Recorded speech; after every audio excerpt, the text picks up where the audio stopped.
know that there are some people in this world that did not tune in to the Alliance Vlog podcast. Shame on you! Shame on you. My name is Ella Indy, and I'm one half of the NWA Women's World Tag Team Champion. And I'm Kinsey Page, the other half of the NWA World Women's Tag Team Champion. And you better go listen to the Alliance Vlog, what is it called again? Podcast, period. Or you're ugly. Pretty Power approved. Alright. Mi gente, you already know who it is. It's the radioactive Poppy Danny Limelight, United Wrestling Network World Heavyweight Champion. And make sure you tune into the Alliance Vlog every week. You heard it here first. Straight from Poppy. Are you ready? Power. You want answers? I think I'm entitled. You want answers? I want the truth! You can't handle the truth! What we've got here is failure to communicate. I'm building an alliance.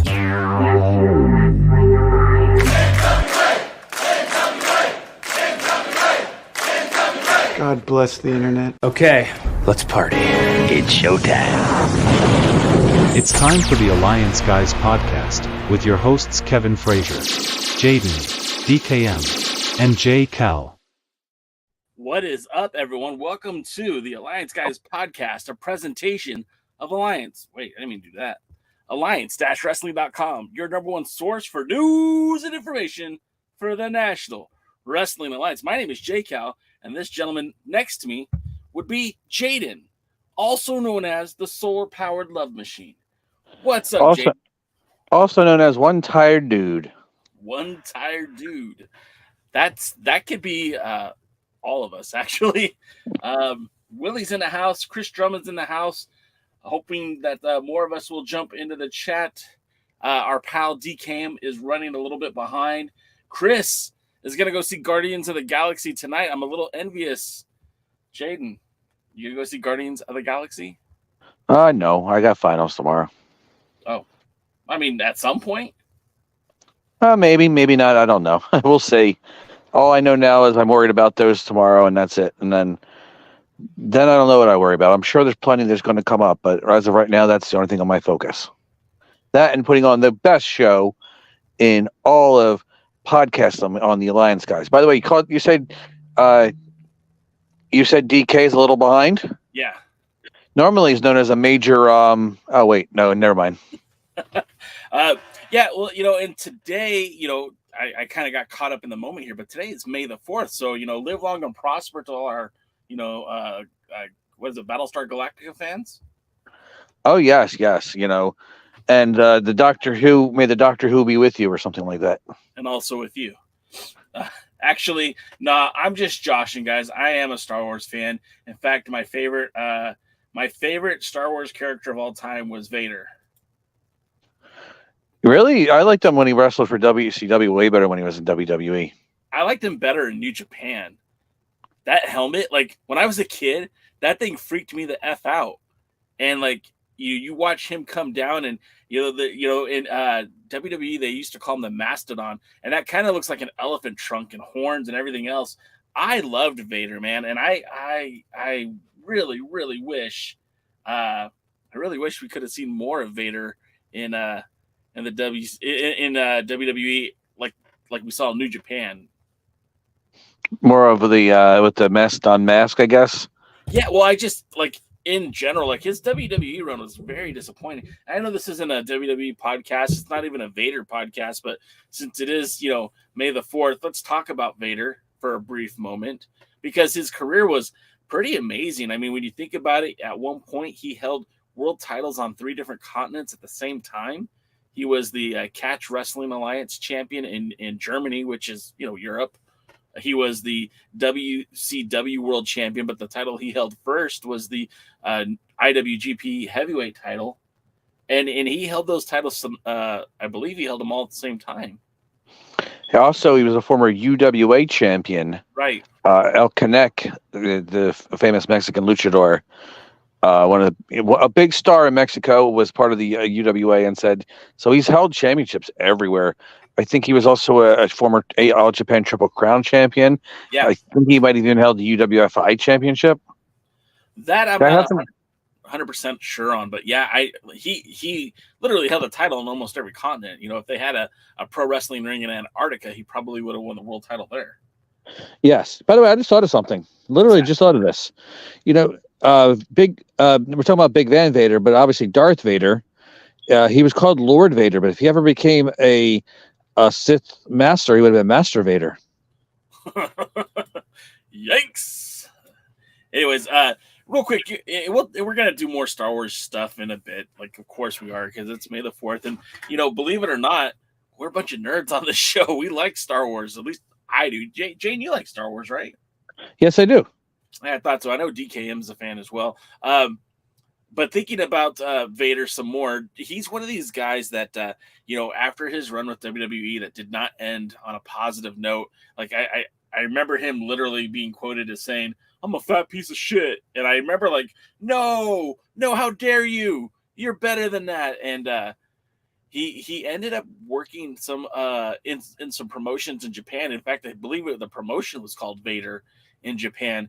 And he's one of these guys who became obscure enough that you didn't see him on the major companies, but maybe a little too pricey, right, to be in the NWA. But could you have imagined, you know, post Dan Severn, but before Impact, that Vader maybe won an NWA World's Heavyweight Championship? Could you picture him holding the 10 pounds of gold? He had the ability, yes. Did I think that was ever going to happen? No. Sorry, no.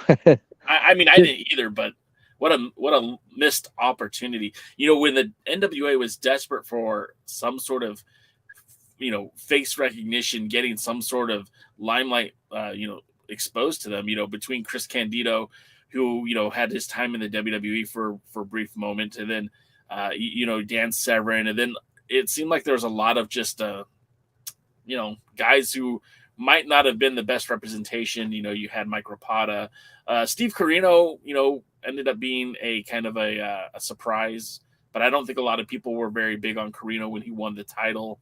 The same thing with Sabu, who held it for a very brief time. I mean, I think that was more stunt casting than anything else.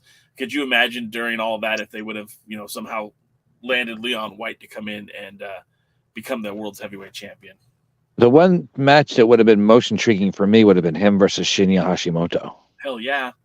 And that could have headlined, you know, the Tokyo Dome. I mean, maybe they're a little bit past it has, yeah. It may have been past their prime, but it could have been a lot of fun.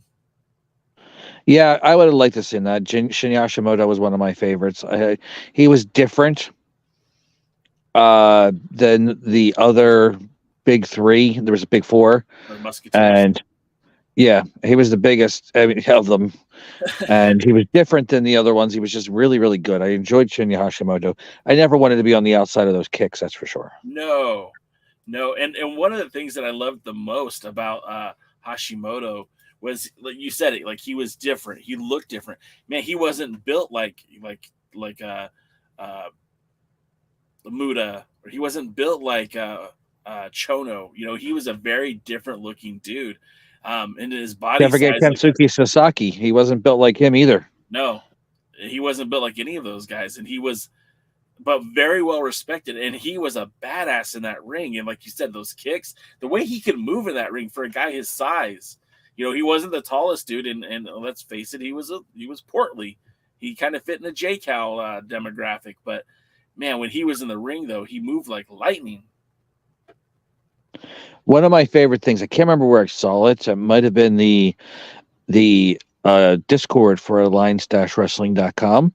Yeah. But I remember seeing a couple good tag team matches. It was Big Van Vader and Bam Bam Bigelow versus the Steiner brothers, and later Big Van Vader and Bam Bam Bigelow versus Doom.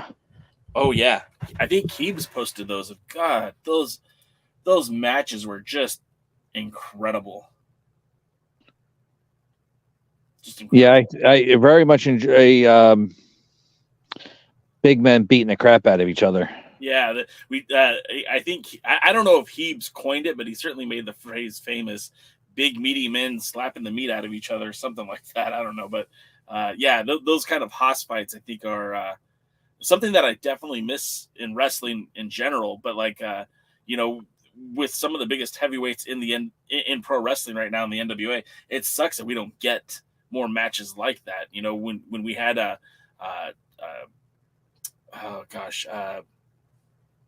Thrillbilly Silas taking on Kratos, like that was the kind of match that I enjoy seeing. And when you get those big dudes in there just beating the crap out of each other, that's a lot of fun. Yeah, I'm not going to say that whole thing that seems to be going around this Alliance guys pantheon of big guys slapping Arby's, let's say. Yeah, they may got the meats, but I'm not going to talk about it. All right, that's a little much for me, guys. The first rule of Fight Club is you don't talk about Fight Club. First rule of DKM is you don't talk about DKM. Not if you're smart. And Luthez, real quick before we move on, it's up on the screen. Vader versus Hashimoto, great. Now if this thing doesn't go down in 4 hours, I'm going to have to go see a doctor. Thanks, Jaden. I don't quite understand that.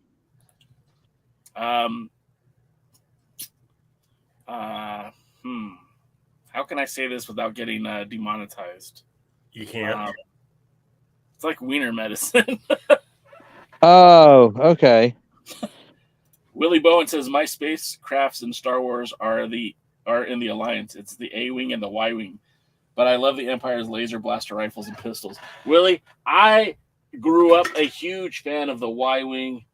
One of the first Lego sets that I bought was this one, just because I loved it so much. I love it. See, I told you guys I'm a nerd. Well, anybody who likes the Y-Wing certainly is. Oh, come on. Hey, come on. My friend Marco Sanchez had it. The old, was it Galoob? I don't remember Kenner. The old Kenner Y-Wing. He had one. Oh, I'd go over to his house and I'd be like, oh man, all I got is this lousy X-Wing. You got the Y-Wing? Want to trade? No. Did you ever get an A-Wing though? No. The A-Wing, no.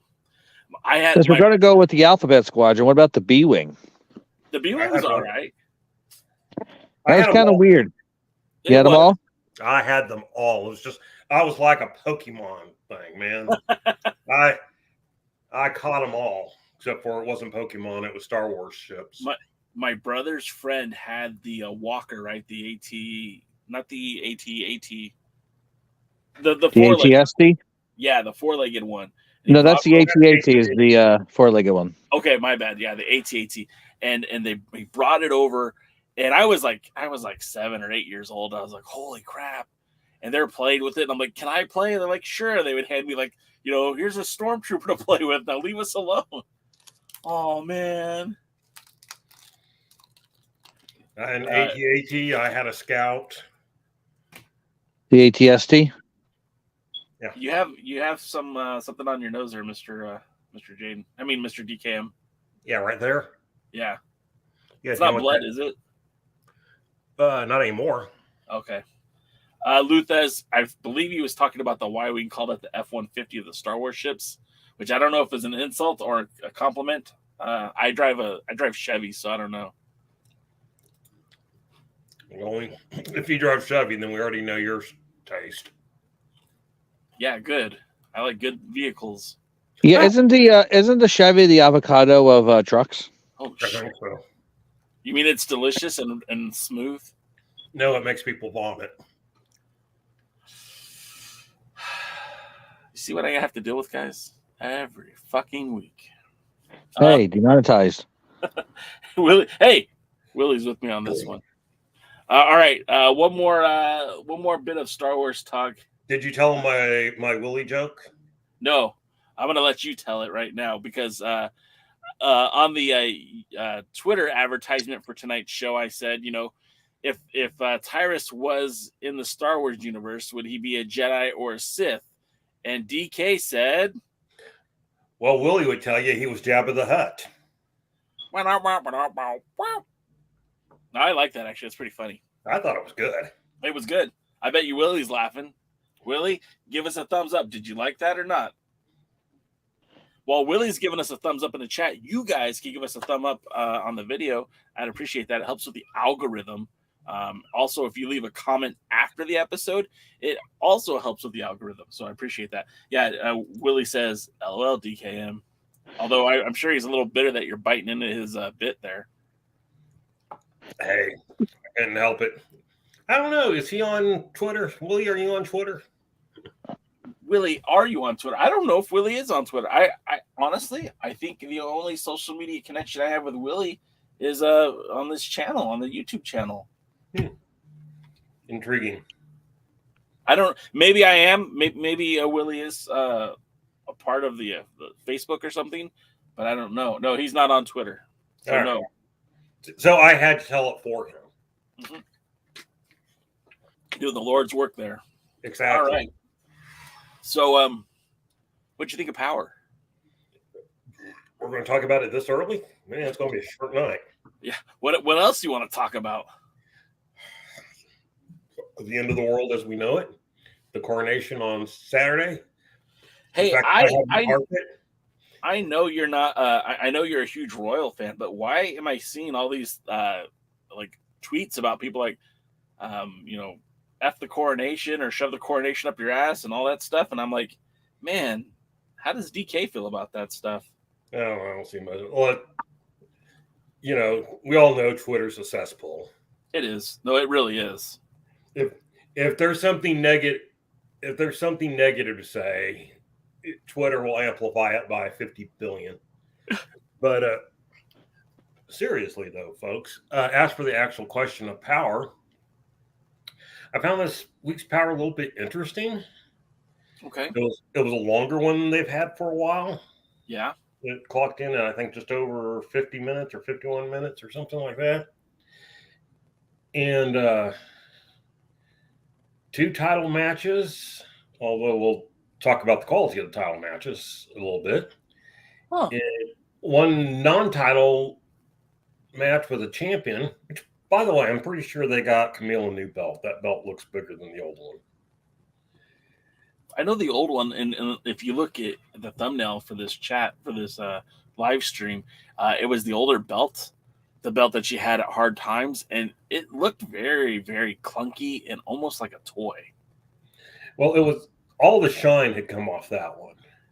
Okay. And now the jewels still sparkled when the,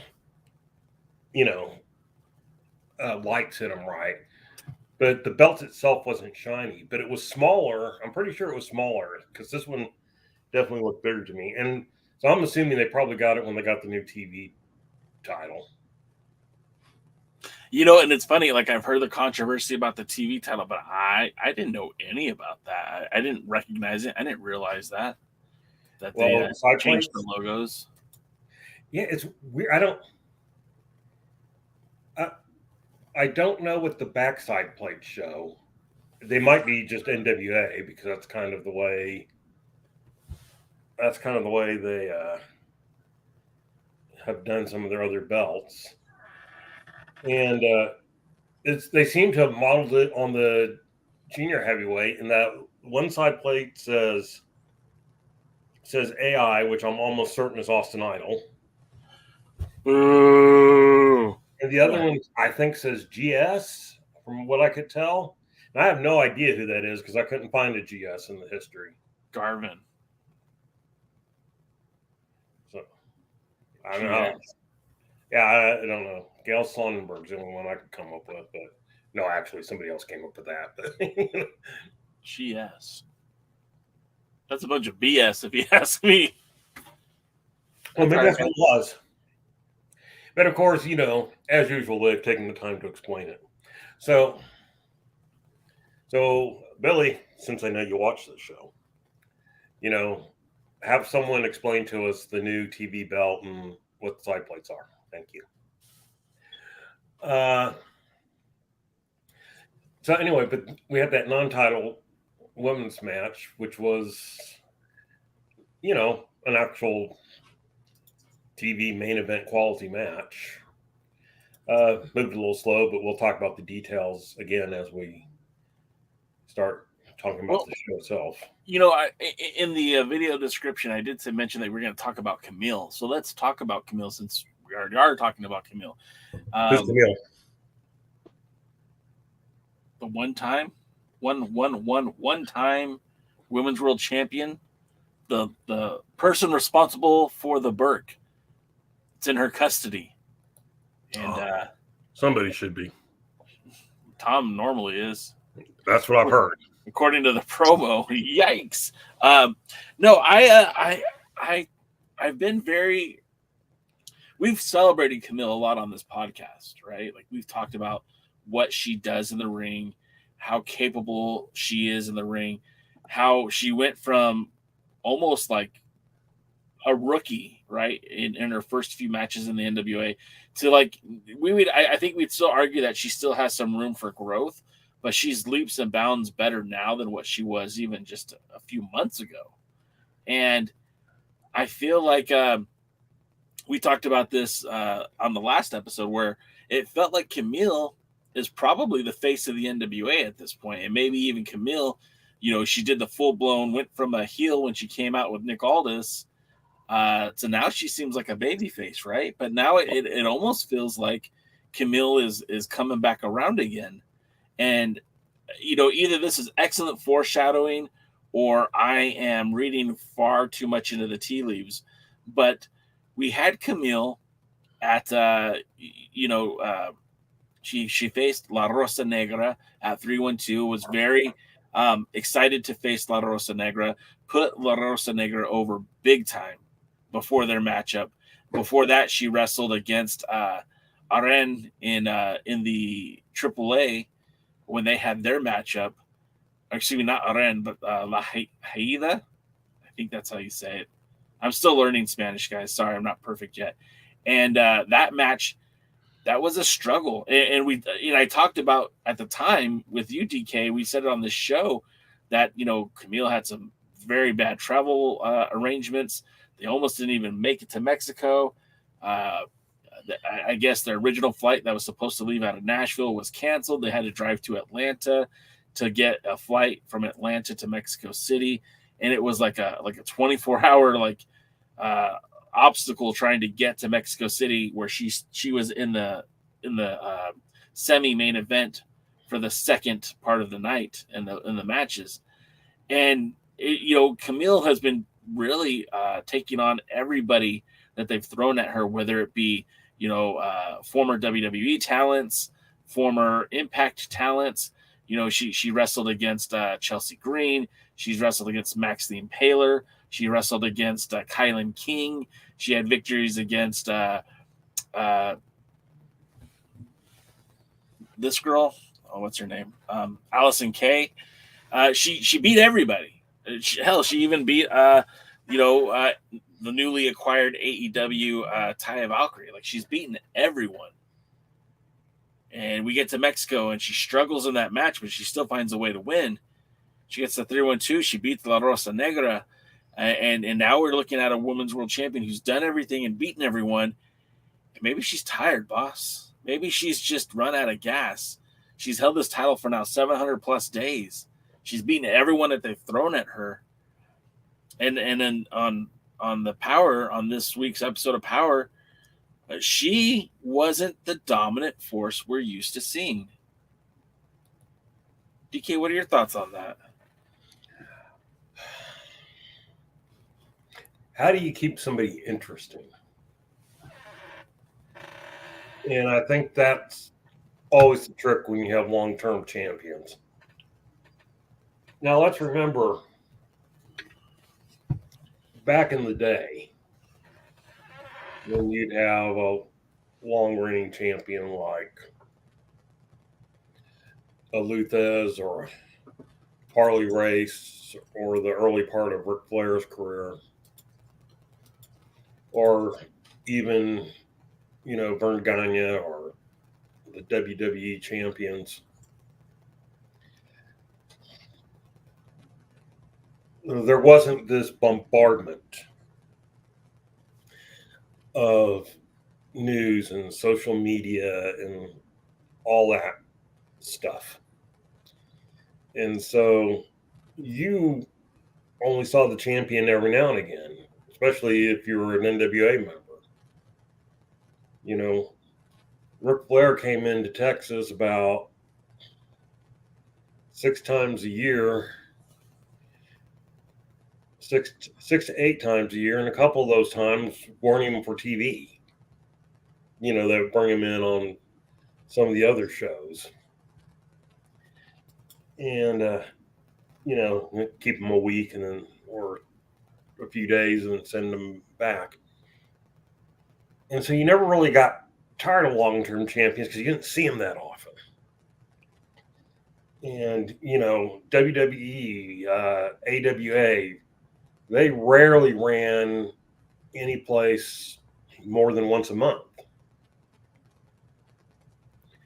And so, you know, if the only time I saw Bruno Sammartino defend titles when he was at Madison Square Garden, well, I only saw it 12 times a year. Right. And it's not like today. And so what do you do to keep long-term champions fresh? I mean, even in WWE now they're having that struggle in that everybody was ready for Cody to win the title and then they swerved us, which, you know, it's not bad that he didn't win the title then. I don't know that they'll ever recapture what they could have had. It's not necessarily bad that he didn't win the title, but now you're kind of, what do we do with them? What do we do with Roman? What do we do with Cody? You know, we got them on separate shows, but they're still going to be the ones, you know, that we're going to kind of angle for, and we're bringing in a new world title, but we can't put that on Cody because kind of like AEW, we have a world title, but we can't put it on Cody. I honestly think that they're going to put the belt on Cody, which I think is a huge mistake. Well, and they're angling towards Seth Rollins at the moment. Well, I hope it is Seth Rollins, and I hope it stays on Seth Rollins, because if it goes on Cody, yeah, I mean, wow, you neutered that guy so badly. Like, he was supposed to be, you know, the great hope, the great baby face that the WWE needed, you know, like in kind of not in so uncertain terms, like a modern day Hulk Hogan. You know, he's going to kiss babies. He's going to tell you to say your prayers and eat your vitamins. And he's going to go out there and be on, you know, the late night talk shows. And he's going to star in B-rolls and movies because he's got that celebrity swagger to him. And if you put him, if he wins this other title, it's like, yeah, you know, Cody, at least you tried. Here's your consolation prize. And, you know, this is part of the problem of having split titles. Yeah. And I guess now they're talking like Roman's still going to have 2 championships. Well, I guess the way that they're bringing this other belt back is they're basically using the lineage of the big gold belt in WWE, which at one point was unified into the WWF World Heavyweight Championship, right? And then they created the Universal title, right? And then they unified those 2 belts. So I guess they're backdooring the lineage from the big gold that they had and putting it on this belt. At least that's what I was understanding. I could be wrong. I don't really watch the product enough. Well, that's the way people are interpreting it because of the design of the belt. It's really weird because this time they're calling it the WWE World Heavyweight Championship. Okay. WWF called their sole title the World Heavyweight Championship at various times. Not really. WWF. Sometimes they just call it WWF. Wait. Hold on. Jaden, you're breaking up a little bit. Try saying what you just said again. The WWF champion really wasn't trying to be a world championship because they thought it was over redundant. World Wrestling Federation World Heavyweight Champion. The WWF championship was alluded to as being a world championship, but the WWF didn't like that distinction because they thought it was overly over. You know, it was overly done. Like it was redundant. It was like just saying the world too many times. At points, yes, but at other points, no. Go look at all of Hulk Hogan's belts, including the Winged Eagle. Now, what they called it sometimes they would just call it WWF Championship, and then sometimes they call it WWF World Championship, and then occasionally they call it WWF World Heavyweight Championship. But that name had been used at various times. Well, then WCW was purchased, and they came in, and they had the big gold belt, and they had Chris Jericho unify it because, you know, swerving the people again. Apparently, some people don't think that was a good choice looking back on it. And by some people, I mean people in WWE. I, as somebody who was a big fan of Jericho at the time, I thought it was great because it was completely unexpected. And I feel like, you know, anybody else who would have won it, I don't know that it would have elevated them, right? But Jericho won it, and it kind of pushed him into that next level, right? Am I wrong? It lasted like 2 months later, or however long it was. Sure. And then I think Jericho elevated more later when he would win titles at a later date and time. See, I think it elevated Jericho because he could be claiming to be the first unified or undisputed champion. It's something he milked the hell out of every chance he could. Yeah, I think he still does. Yeah. Well, he does. But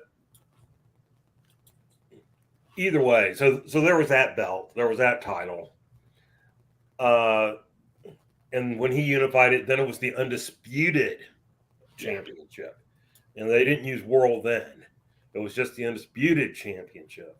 And then they did the brand split. And then the champion was going to be on both brands. And then they did, and then right after, about 6 months after saying that, Stephanie McMahon signed Brock Lesnar exclusively to, was it SmackDown, I guess? Yeah, SmackDown. So then Eric Bischoff came out and brought the big gold that had been used before for the WCW champion, and they called it the World Heavyweight Championship. And they used no moniker for it. No. They did not call it the WWE World Heavyweight Championship. And they didn't call it the WCW World Championship either. No. And so it was just the World Heavyweight Championship. That's all they called it. And at various times it was the top title, and at various times it wasn't the top title. And that is true. Depended on Triple H and Triple H was holding it. Yeah. Well, depending on who was holding it and what brand it was on, because sometimes they had to. You sounded so defeated when you said that. Oh. Well, that's actually when I kind of stopped watching. The last time, my last title change that I remember in WWE was when Hunter turned on Randy Orton and won title back. And I literally stopped watching the next week. When they told him to get the F out, DK paid attention. Yeah, he did. I got out. I stopped paying attention at that point. Because then I was just thinking, great, we have another Ric Flair going. Woo! That's exactly. Right. And so, anyway, then, 10 years later, they unified the belts.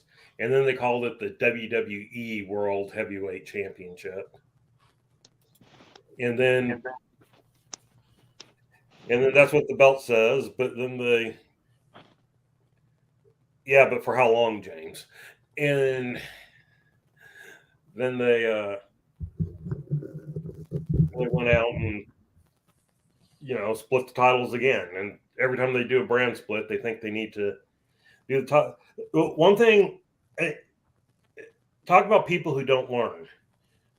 None of the brand splits have really worked. Since the original. The original worked for a short time. And I would say this: I don't think they're committed to those brand splits. I don't think they've given it the run it needs. Like you can't. It's the same thing that's happening on Twitter right now. You can't give away something and then take it back and expect people to be okay with it. When you take away, you have all these talents on available, all the shows. You have to reprogram your audience, and it doesn't take 6 months or a year. It's going to take a long time. And once you finally get there, then they're going to start enjoying it in a different way. At some point, the way that Twitter's set up with the whole blue checkmark thing, it's going to make sense down the road. But right now, it doesn't make sense because it's something we used to get for free that now we don't get. Yeah, and I don't care. Yeah, I don't either. I never had one. I never will. I'm not popular enough, apparently. Thanks, Zuckerberg. All right, I have since we're going to go with these world championships, I have we need to break this down. So, DK, get your madness board going.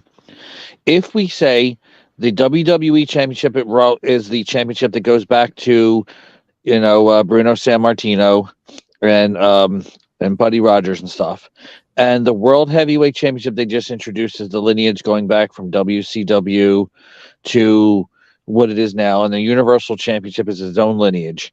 How many big world titles have been defended on WWF programming of some sort? Like, I know the ECW World Championship was. The NWA World Championship was. WCW title was. If you consider that the same lineage as the World Championship, that is one. So where there's three. You got obviously the WWF and the you got the WWF and you got the Universal. So we're five. I feel like there's got to be more.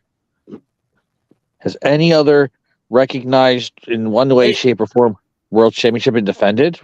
They didn't typically recognize other wrestling champions when they worked with them. So, we never really got an IWGP title match in the WWE. And really, Mickie James was, really the first outsider that they recognized as an active champion when she debuted, or not debuted, but showed up for Rumble last year. So I don't know, man. That's a great question. They've never really had whatever working relationships they had with AAA. They never really brought champions into the question, and those champions never really appeared as champions on their programming. Super World Sports and later War, they never defended in the WWE, did they? No. I don't think. I mean, I know Tenryu showed up for a Rumble, but I don't think he ever came in as anything more than just a talent from Japan. Trying to think. Are there any more guys in the chat? If you can think any more, let me know. The All Japan Triple Crown, probably not. The World Martial Arts Champion, technically, I guess, was defended with Inoki. Well, and that was wasn't that like an NWF championship? No, the World Martial Arts Championship was different. The NWF Championship was the world title the Inoki bought to give himself a recognized world title that was recognized in the States and then never defended in the States again. The World Martial Arts Championship was another title created for him to put a championship on himself where he would defend it against people of other styles. The spiritual precursor to MMA. I can't think. I swear for some reason I feel like I'm missing something. I mean, there's the Real World Championship, but that's still kind of the NWA Championship that Ric Flair brought in. And he never really defended that while he was there. I feel like I were just missing something. A USWA? No, that was never defended in WWE television, was it? I don't think so.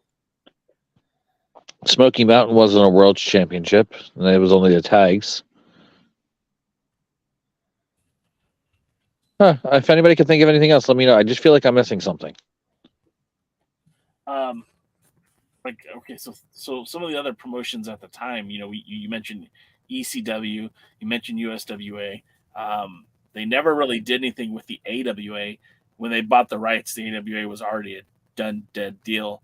The WWF had Vern Gagne on it, but I don't think he defended the AWA championship at the time. You mentioned the NWA world title.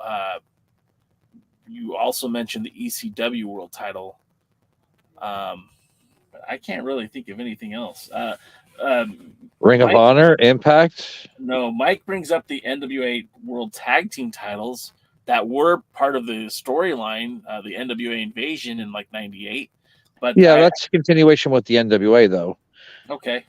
Like we could probably, if you really take the long routes, could say since they recognize the Impact Women's Championship, they recognize the Impact World Championship. But yeah, I mean, like it's like once it's in existence, like once you acknowledge it exists, right?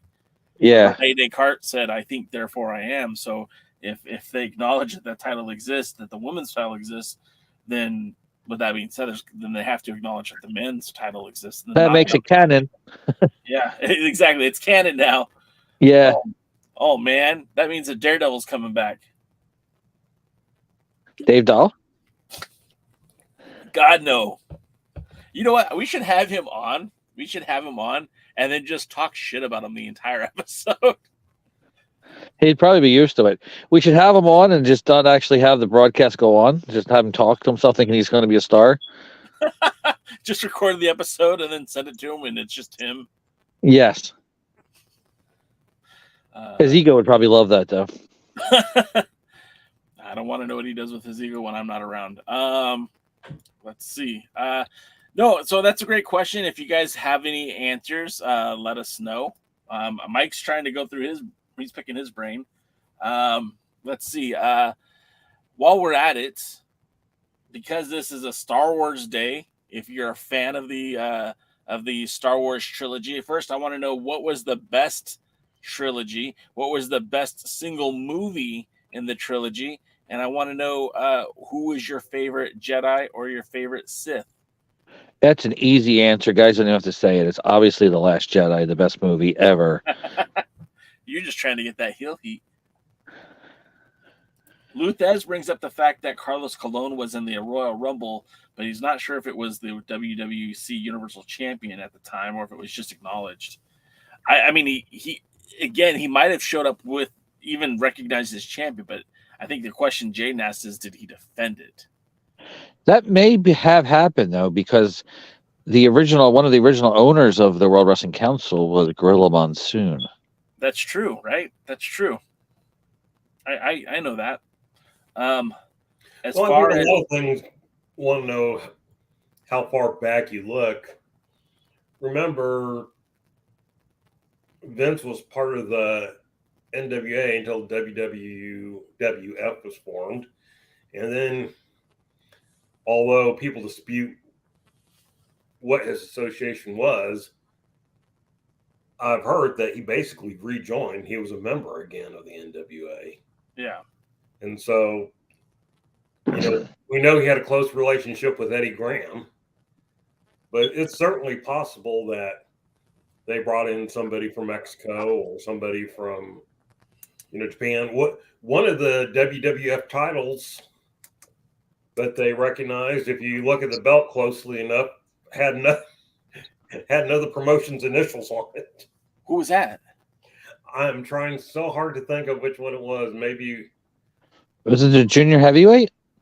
It might have been the light heavyweight, but I'm not 100% sure. One of them, but they certainly had a belt that was, or it could have been like an international title. It was one of those things that I think they recognized briefly. And it's like, and here's our international champion, and you get there, it's like UWA champion or whatever. It was Chris Drummond. Chris Drummond has a nice question. Okay, let's make that same question. Does the NWA acknowledge any other world titles currently? I think they acknowledge all the other world titles. Yeah, I don't think they have hidden that fact. I mean, specifically, when they worked with Ring of Honor, they recognize those Ring of Honor, the tag team champions, the world champion. They mentioned Rhett Titus as a former TV champion. So at the very least, we know that they've acknowledged Ring of Honor as having its own set of world titles. Do they recognize Tyrus's World Buffet Eating Championship? Well, they acknowledged, James Storm as a former world champion. Yeah, well, and they did that with Nick Aldis as well. You know, they mentioned how many times he was champion in Impact. I think they did the same thing with Eli Drake too. So yeah, so they recognize, and Willie pointed out that Mickie James was a Knockouts women's champion. So yeah, they have acknowledged.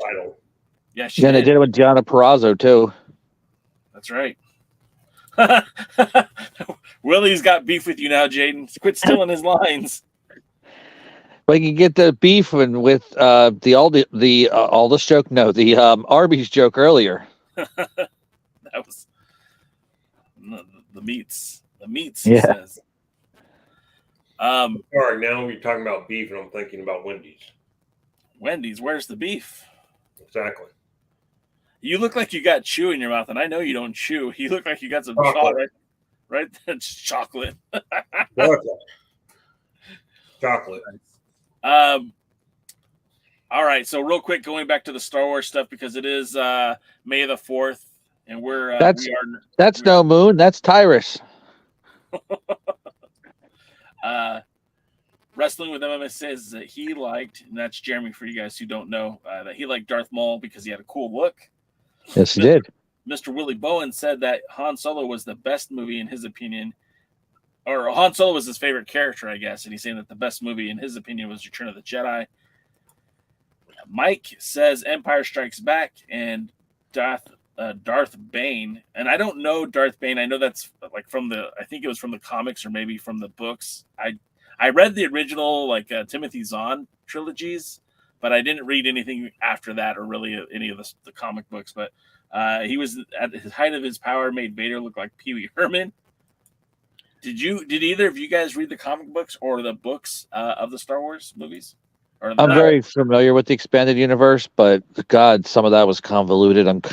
This is going to be controversial, and this is not even for heel heat. I am so glad they eliminated most of it, and now they're picking and choosing what they want to use because that was so convoluted. That was worse than Billy Corgan booking at times. Well, convoluted Corgan. Well, the problem is they would get so crazy on things, and people who didn't really watch the movies would write the books. Yeah. And really outside the Thrawn trilogies, a lot of them were kind of crazy. No, because they had old stories of a Sith empire and lots of Sith, just like there were lots of Jedi. When Yoda told us about the rule of two, that there were always two Sith, they had to do something to go back and put that in history. So Bane? Darth Bane that came up with that? Yeah. I think. Mike said Darth Bane. Yeah. And so that's just, I always hate the books because they would just pull things out their ass sometimes.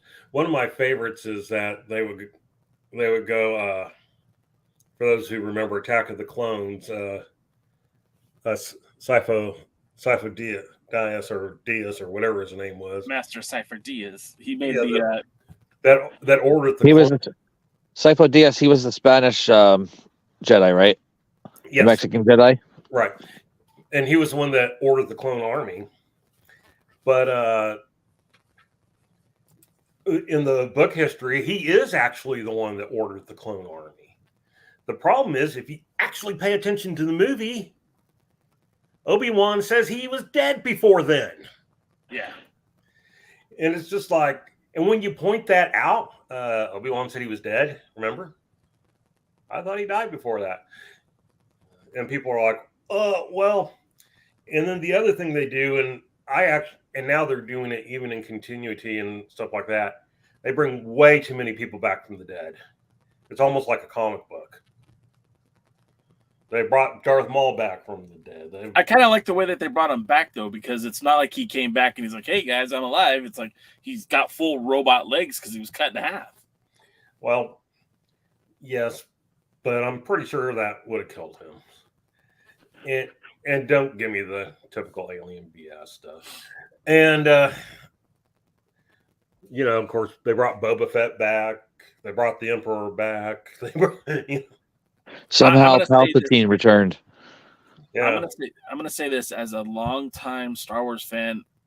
I never thought Boba Fett was dead.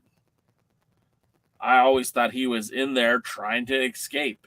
I don't know if you guys, this is kind of an obscure reference, but if you ever watched a show called Parks and Recreation on NBC, they had a character who was filibustering a local town meeting, and it was Patton Oswalt, who was a big sci-fi dork anyways. And way before that movie came out, way before the Mandalorian was even discussed, he started talking about how he would bring Boba Fett back to kind of, again, just delay whatever was happening at the Civic Center. And as he's talking, he describes how Boba Fett would emerge from the Sarlacc pit. Bubba Fett? Is that like Bubba Ray Fett? That's I was going to say, Bubba, was he from Kentucky? Bubba Fett. Bubba Fett. Hey, quit picking on me, man. Well, anyways, if you ever see the episode, go look it up, because I'm sure you can find it on YouTube. And he literally describes exactly how he would emerge from the Sarlacc pit, and they used it almost for scene in the Bubba Fett. Boba. I'm gonna like the Boba tea. I've been calling him Bubba since I was 5 years old, dude. Sorry. Okay. Does he have a stars and bars on the Slave One? I mean, that would be appropriate. Does he fly around? Does he go through space with the American flag on one of the? Don't tread on me, sides, bro. and the Confederate flag on the. Don't tread on me, bro. He's got dip in his mouth too, just like you had earlier. Make Tatooine great again. Exactly.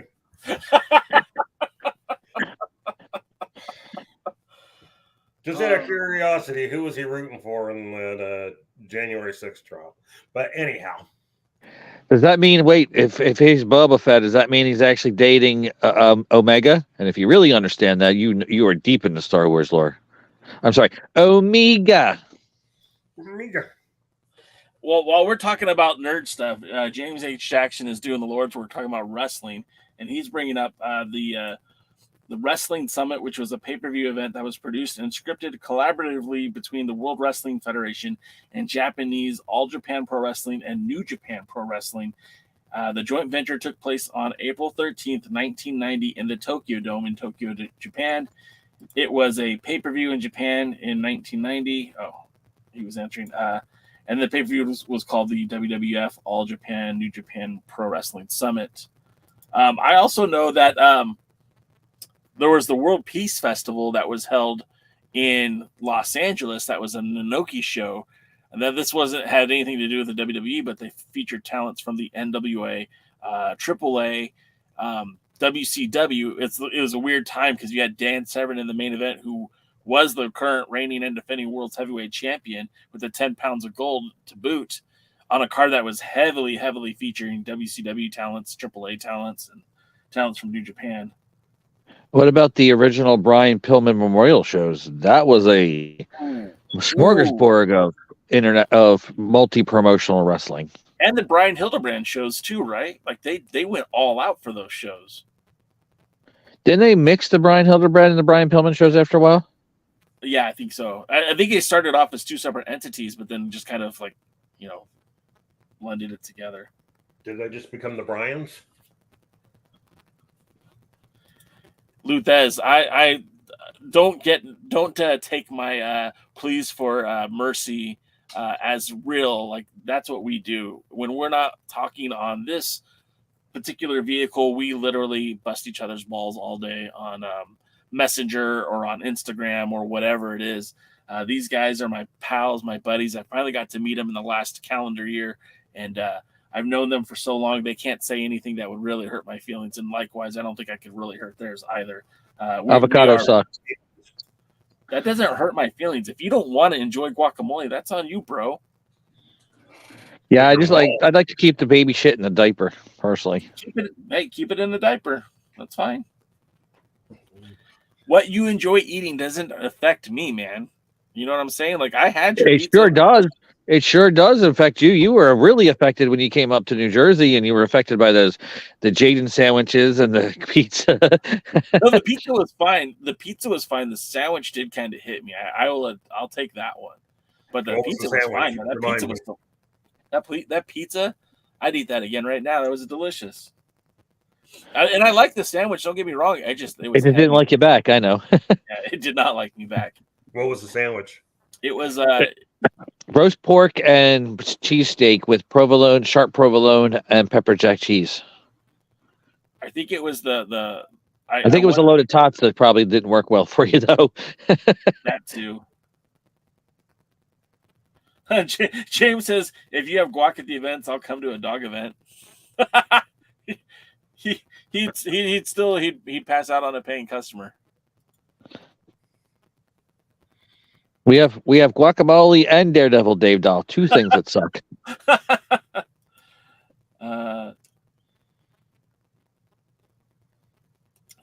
Mike said they were separate shows regarding the Hildebrand and the Pillman shows, that the Southern States Wrestling held the first few Hildebrand shows.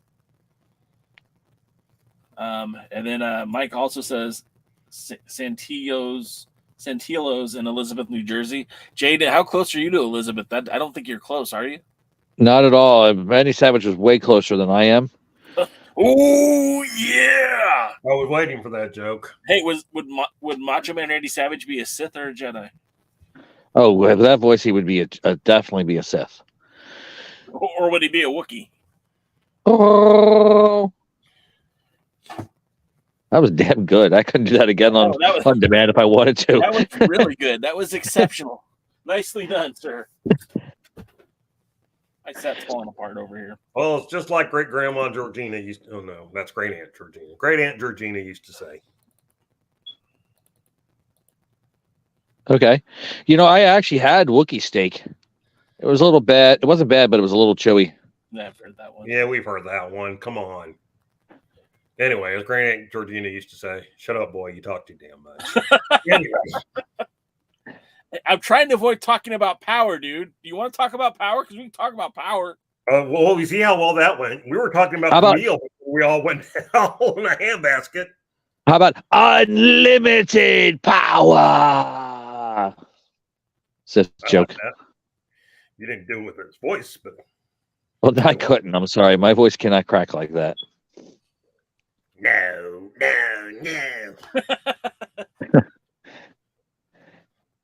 The D in DKM obviously stands for Darth. Your faith, Darth Kennedy McMahon. Darth Kennedy McMahon. Sure, that works. we all know Vince McMahon would be Seth, so. Oh, yeah. Hey, I don't know if Jaden's ever been down to Chicago and had a real Chicago-style deep dish, but I know that DKM is a huge fan of that deep dish style pizza, right? Only reason I went to Chicago was to eat deep dish and Italian beef. Or as we like to call it in the rest of the world, a casserole. I've only had like a BJ's pizza that's close to being deep dish, and I wasn't a big fan. That's not deep dish. No. Michelle brought me home some when she went to Chicago, but it was like, sat on a plane for a couple hours, and I don't think it was very good when I got to it. But where was it from? Oh, one of the famous places. My wife, when she travels, she goes and does all the like trendy spots. She finds the places that, cool places to go. So she's been to like a lot of the, when she went to Philadelphia, she went to like the Mutter Museum. She did, but she also went to like a speakeasy, and it's like, man, I didn't get to go to no speakeasy. I got to go hang out with Jaden. We got to go to a Wawa. That's what we got. Yeah, but you got a lot of places you wouldn't have gotten. And then we went to this art display. What was the guy's name again? Bansky. Yeah. That was cool. You didn't have fun there, did you? No, I actually did like it. I just didn't like the fact that at the end we went through this gift shop. I thought that was kind of, That was... Uh-oh. Time to take medicine. Probably. No, the best thing about the Bansky Museum is because he's all, Anti-corporate anti-corporate greed, and then you exit the art exhibit, and there's a gift shop. Now you can buy all the Bansky things you like. It's like, and all the cool stuff I wanted to buy wasn't even available. That's what really made me mad. There's a couple things I would have liked to have on a poster or something like that. They didn't have any of that. How about that disco ball police helmet? That was kind of cool. I'd sport that. Getting back to food, because it's my dinner time and I'm starving. James H. Jackson says Mancini's on East Brunswick. Now that's good pizza. East Brunswick, New Jersey. You been there? That's an interesting place. Interesting, cool, or interesting? I'm surprised you lived. Yes. Those are both accurate statements. Luthez says Gino's East. Was that in Chicago? That's Chicago. Yeah. I've eaten there. Willie says, oh, that's wrestling. We'll get to that in a minute, Willie. Wrestling? James says that. Have you guys figured out we're not doing wrestling this episode? James says that dish ain't deep enough for Tyrus, though. You need a satellite dish for Tyrus. And then Willie goes back to pizza and says Lou Malnati's. Yep, Malnati's in Chicago, Illinois is a great place to get deep dish Chicago-style pizza. I blew it. I should have went to 312 and got pizza, but I didn't. You just need a friend from Chicago, that's all. If I had gone to 312, I would have got pizza and probably not gone to 312. That might have been the right choice. I'm going to 312, and I'm very mad at you. All right, I'll tell you what. The next pay-per-view I'll buy. Willie says double pay-per-view, so works perfect. Willie says Tyrus would put Papa John's and Pizza Hut out of business. No, he would put them in business because he never stopped buying. Yeah, please put Papa John's out of business. That stuff's horrible. Okay, since we're talking about pizza, those Pizza Hut. To think about it, this ain't the book it days. I used to work at a pizza place. I don't know if I ever told this story before. I used to grind the cheese and deliver it, and the pizzas that I made were so deliver the cheese. No, the pizzas. I feel like there's a joke here. No. Jay cut the cheese.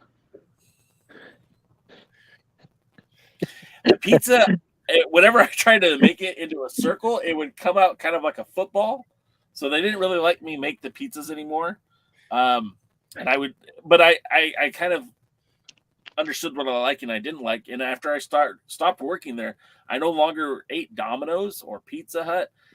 I had Papa John's when they first came out here in Southern California, and it was okay, but then I stopped liking it. And now we have Marco's Pizza. I don't know if you guys have Marco's in your neck of the woods.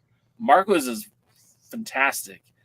And then, believe it or not, I really love Costco pizza. I don't know what it is, the freaking robot in the back making it, but it's always perfect. I never have had a bad slice of Costco pizza. I've never had a slice of Costco pizza. Really? Do you have Costco's, or you just never ate the pizza there? I've never been to one. Oh yeah, like a Costco slice of pizza is like $2, and it's a big slice of pizza. It's a great value.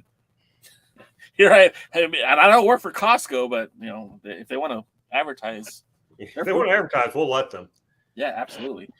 Does Dubby make pizza? Huh? Does Dubby make pizza? No, not. Maybe a pizza flavored energy drink. That doesn't sound good at all. Did I tell you guys about my corn drink? No, tell the chat. You've told us, but tell the chat. There is where I went to a Indian supermarket, and I was interested to try some new stuff. And then it had this drink that was called sugarcane drink. It was literally called sugarcane drink. It was in a small little can, and I'm like, you know what? I'm interested to try it, and it tastes like you're drinking liquefied corn on the cob.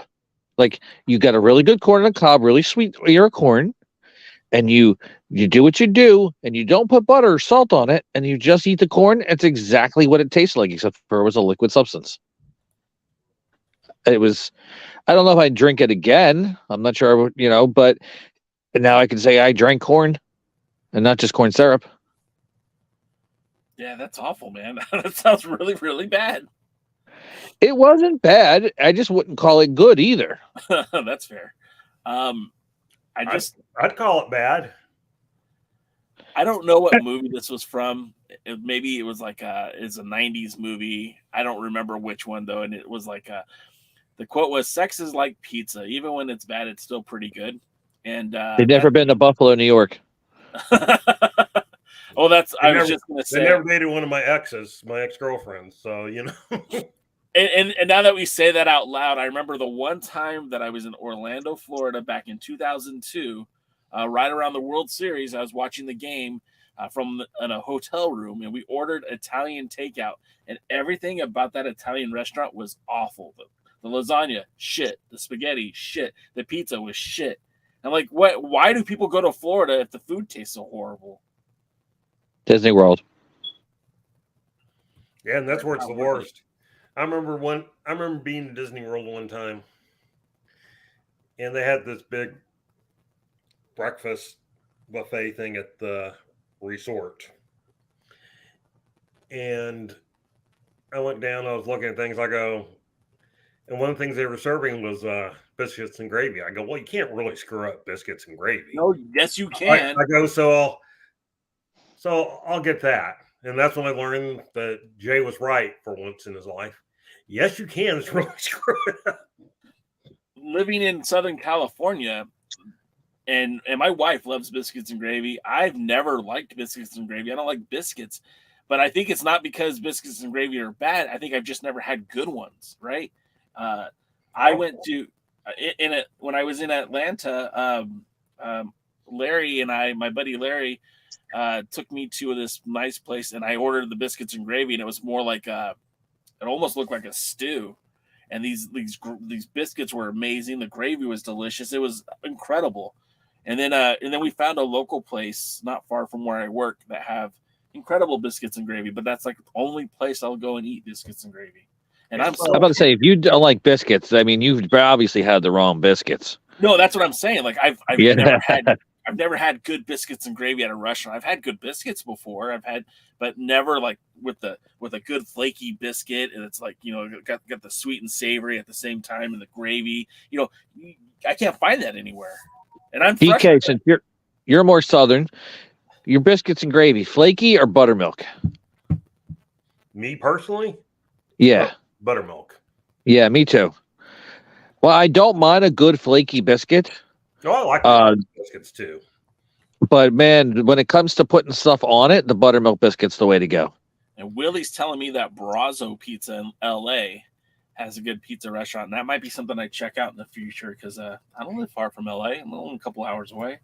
Is it like Diana Brazzo? Well, am I saying it right?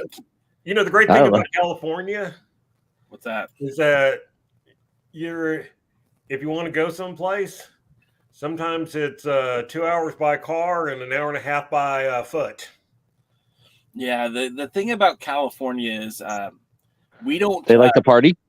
Yeah, they do, but we don't tell people like directions by like how many miles it's going to take you to get there. We're going to tell you like how many hours it's going to take you to get there. Like I don't tell anybody, oh, it's like, you know, 120 miles to the airport. No, it's like a 3-hour drive to the airport. Anyways, the next subject I did want to talk about tonight was the tag team tournament that's coming up at the end of June, or is it the beginning of June? The Crockett Cup. Yeah. Did we ever finish talking about Kamille? Well, okay. Let's get back to Kamille. No, we did. This is going to be the most listened to podcast, and people are going to just say, "What the hell happened to your show? You spent a half an hour talking about pizza and biscuits, bro." Gravy and biscuit pizza. We talked about all three. Are separate issues. And please don't make up biscuit and gravy pizza. Please don't make that up. Don't will that into existence. No, I wasn't trying to go there, guys. Somebody was still trying to put pineapples on, I'm sure. You can't fix stupid. I wasn't okay. One last pizza question. I think you guys can answer this for me. The Hawaiian pizza, the pineapple and ham, right? That's not even a Hawaiian invention. That is a Canadian invention. It's like Toronto, right? Yes. Yeah. What did Hawaii do to get lumped with that crap? Pineapple. They grew pineapples, which isn't indigenous, in case you're wondering. I didn't know that either. We grow Either pineapple- sugar cane. We grow pineapples in California. You know, when I used to drive to Championship Wrestling from Hollywood, which was about 2 hours outside of Hollywood, you'd go through Port Hueneme, lots of farm area over there, and tons of pineapple, the dole plants over there. Not just in Hawaii, guys. All right. So Kamille. So I feel like they might be foreshadowing a heel turn with Kamille. You know, she's in that Probably match. won't work. Huh? Probably won't work. It depends on what they do with Markova. If Daisy Keel is the one manipulating Markova right now and all of that, then it won't work. But if Markova becomes a baby face, which it wouldn't take a whole lot to push her in that direction, because with the gray areas of the NWA, anyone could jump from face to heel with the greatest of ease. Sometimes in the same match. Yeah, this is true.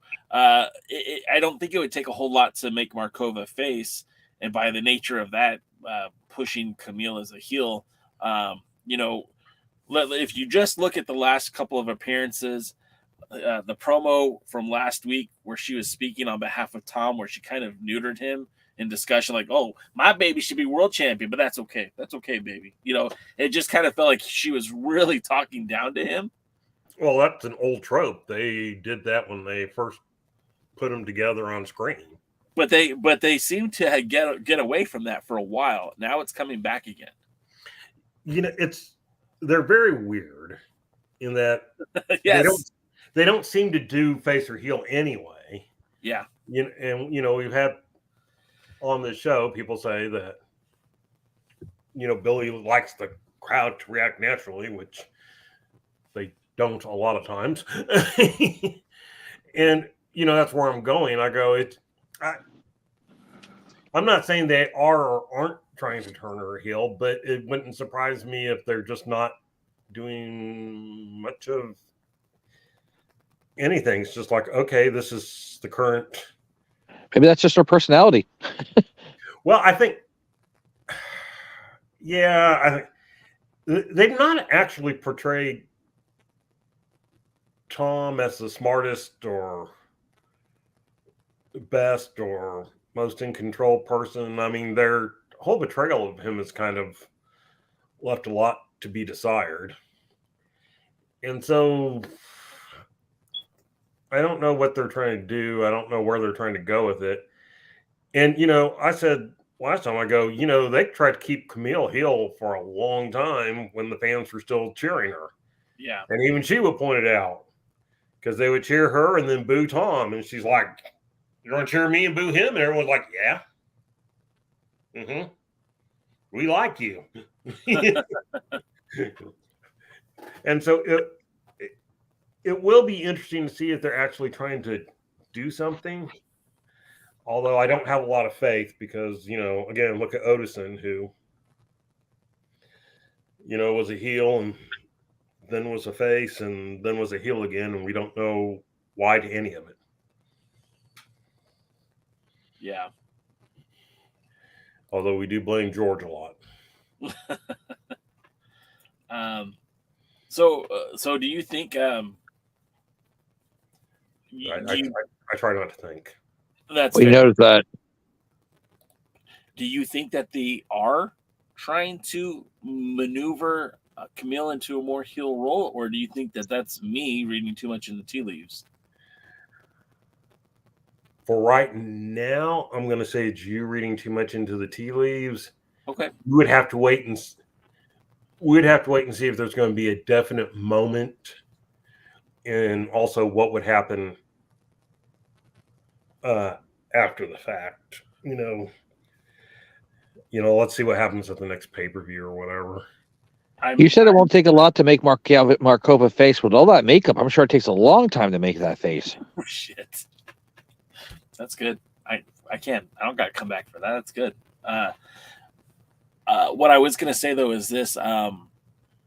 You know, there's not a lot of time in between the rest of these tapings and the 312 pay-per-view. Excuse me, the Crockett Cup pay-per-view, which is where Markova and Kamille are supposed to face off for the women's title. At least that's what they're alluding to. When Markova beat La Rosa Negra. I thought that was for a title shot, but then they kind of backtracked it on this episode where they just, she doesn't have a title shot, and this would be, a victory here would be a good chance of her getting a title shot down the road. And you're like, wait, I thought she already earned that. And anyways, the point I was trying to make is you don't have a lot of time between Crockett Cup and the TV tapings that they just, they only filmed for a day. They did 2 sets of tapings in one day. And I don't know how you're going to stretch that out all the way to the end of June or the beginning of June, whatever the pay-per-view is. I have it here somewhere. I should just pull it up and just say, hey, the Crockett Cup is going to be, I don't have it here. That's why. Anyways, the Crockett Cup is coming up. And if, in between all that, they're also going to probably release the footage from Mexico. That's at least the pulse that I'm getting is that it'll probably be released as the blow off for the TV tapings. So, yeah, man, I don't know. I feel like that the foreshadowing is there. If it doesn't happen, I'd be surprised, but I also wouldn't be shocked either way. I guess that's a good way to say about anything they do. No, I won't be surprised if they turn her heel. But late breaking news. This just handed to me. Tom Latimer, your TV champion, your world TV champion, will be at Broken, Beaten, and Scarred at the XPW event in Newark, New Jersey for the vacant XPW Heavyweight Championship. Do you know why the title went vacant? Because Masada put himself on fire and got like second-degree burns. No, that wasn't very smart, was it? No, I don't know why. I don't know why a talent like Tom Latimer would be working for XPW or Kamille for that matter, and I don't know why Billy allows it to continue to happen. Because he can't pay him enough not to. Oh shit. Well, that he won't pay them enough not to would be a more accurate statement. That's okay. Which actually I do have a question then involves some of this, but it's with Adonis. Okay. So, spoiler for Power, but are we basically getting a rematch set up for them for Crockett Cup? I mean, do you feel like that's where we're heading? No, I definitely agree with you. That's exactly how I feel like where it's heading after watching the promo where he's like, yeah, my partner, I picked him. It's going to be Adonis. And then Adonis is like, I didn't agree to that. We'll get more into that in a few minutes, but sure, that's exactly where I feel like it's heading. Wait, I missed it. So I can't wait to hear about it because I'm not sure who you're talking about. Adonis and who? Latimer, Adonis and Tyrus? Okay. All right. So Adonis. We'll break this clip down now. So Tyrus, your world's heavyweight champion, announced a week or two ago that he would be entering in the Crockett Cup. And when he went out to announce that he'd be in the Crockett Cup, he had Jordan Clearwater standing in the ring with him. They were stablemates in the Idolmania Sports Management. And then we'll talk about this in a minute too, how that all kind of changed and we're not really sure who stands with who now. And then so Tyrus says, well, you're not my partner. You're not my choice. And Clearwater's like, oh, you're just joking, Tyrus. He likes to kid around. And this week he announced that his partner will be Chris Adonis. Now he was in the ring and took a long time to say basically that, that they're equals in the ring, that, no one matches Tyrus, but they're, when you take your greatest adversary and put him in the ring, you could be great together. And basically used a lot of words to say that he wanted Chris Adonis to be his partner at the Crockett Cup. Now the commentators are like, oh, this is great, Chris Adonis and Tyrus, that's a great matchup, a great pairing for the Crockett Cup. Surely they'll do well in the Crockett Cup. Adonis' music comes out, he grabs the microphone. He's got a match that's coming up next. He says, hey, I never agreed to that. I didn't say I was going to be your partner. And it very much gave off the vibe that we had with Marty Scurll and Nick Aldis a few years back at the Crockett Cup when Nick was like, hey, I can't wait to be in the Crockett Cup with my pal Marty. And Marty's like, nah, I'll be in the ring with you, but I'll be challenging for that title. You know, the only reason Tyrus wants the Crockett Cup because he heard it comes with those three trifectas of popcorn, like there's things you get at Christmas. And there's free refills too, apparently. Ooh. Unlimited refills of the Crockett Cup. Ooh, Tyrus is going to be in heaven. But yeah, so yes, to answer what your question was, DK, I do think it's just a way to set up a match for them at Crockett Cup. Tyrus doesn't really need to be in the Crockett Cup. Well, he shouldn't be in the Crockett Cup because he never defends his title. So right, and any opportunity you have to put him in a title match, I think you should. That's why I was really kind of taken back that he wasn't a part of the Australian matches. But our pal Tim Alliance Gold said last night, like, you know, in the past, the Crockett Cup, you'd always have the world champion defending at the end of night one, and then the main event on night number 2 would be the conclusion of the Crockett Cup. And to me, that makes the most sense. Well, what does that have to do with Billy Corgan? I was going to say, let's try not to make sense anymore. But yeah, no, I agree with you, DK. I do think that's the move that's going to happen, and it's not going to shock anybody because, like you said, it feels like that's what they're billing it to. And again, if it doesn't happen and they end up being in the Crockett Cup, I don't see those guys winning it. But speaking of Crockett Cup, that's the next thing I wanted to talk about is you have a couple of teams already have qualified for the Crockett Cup. We know that on this last week's USA, we learned that the tag USA. Oh, sorry. The tag team champions, La Rebelion, and the U.S. tag team champions, the Country Gents. I really like to abbreviate that, but I don't want to lose monetization. Will both be in the Crockett Cup, and both of them will have buys into the tournament, so they won't have to have any first-round matches. I think that's kind of a smart move. It makes the tag team champions give them a little bit more equity in the tournament. I feel like it also puts over the fact that they are the champions, so I think that was a cool move to do. We also know that Magnum Muscle, Dak Draper and Mims, the Savages, Jack Dane and Blake Troop, and the team of Murdoch and Knox have all qualified for tournament matches. They'll be at the Cup, and then they also assume we learn in the broadcast that Kerry Morton will be teaming with his father Ricky. Now I don't know if that's a qualifying match or if they've already got a buy-in because he's a champion. I don't know, but they'll be in the tournament, and now we know that Tyrus, assumingly if it happens, Tyrus and Adonis will be in the tournament. Who else in the NWA do you see being a part of this tournament?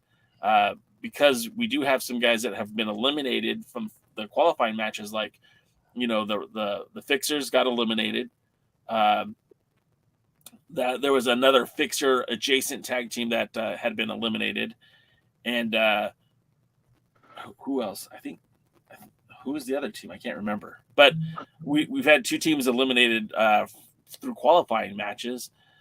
Who else in the NWA, DK, do you think is going to join? And do you see any outside tag teams coming in to be a part of the Crockett Cup? Well, I don't know. Oh, also one more thing.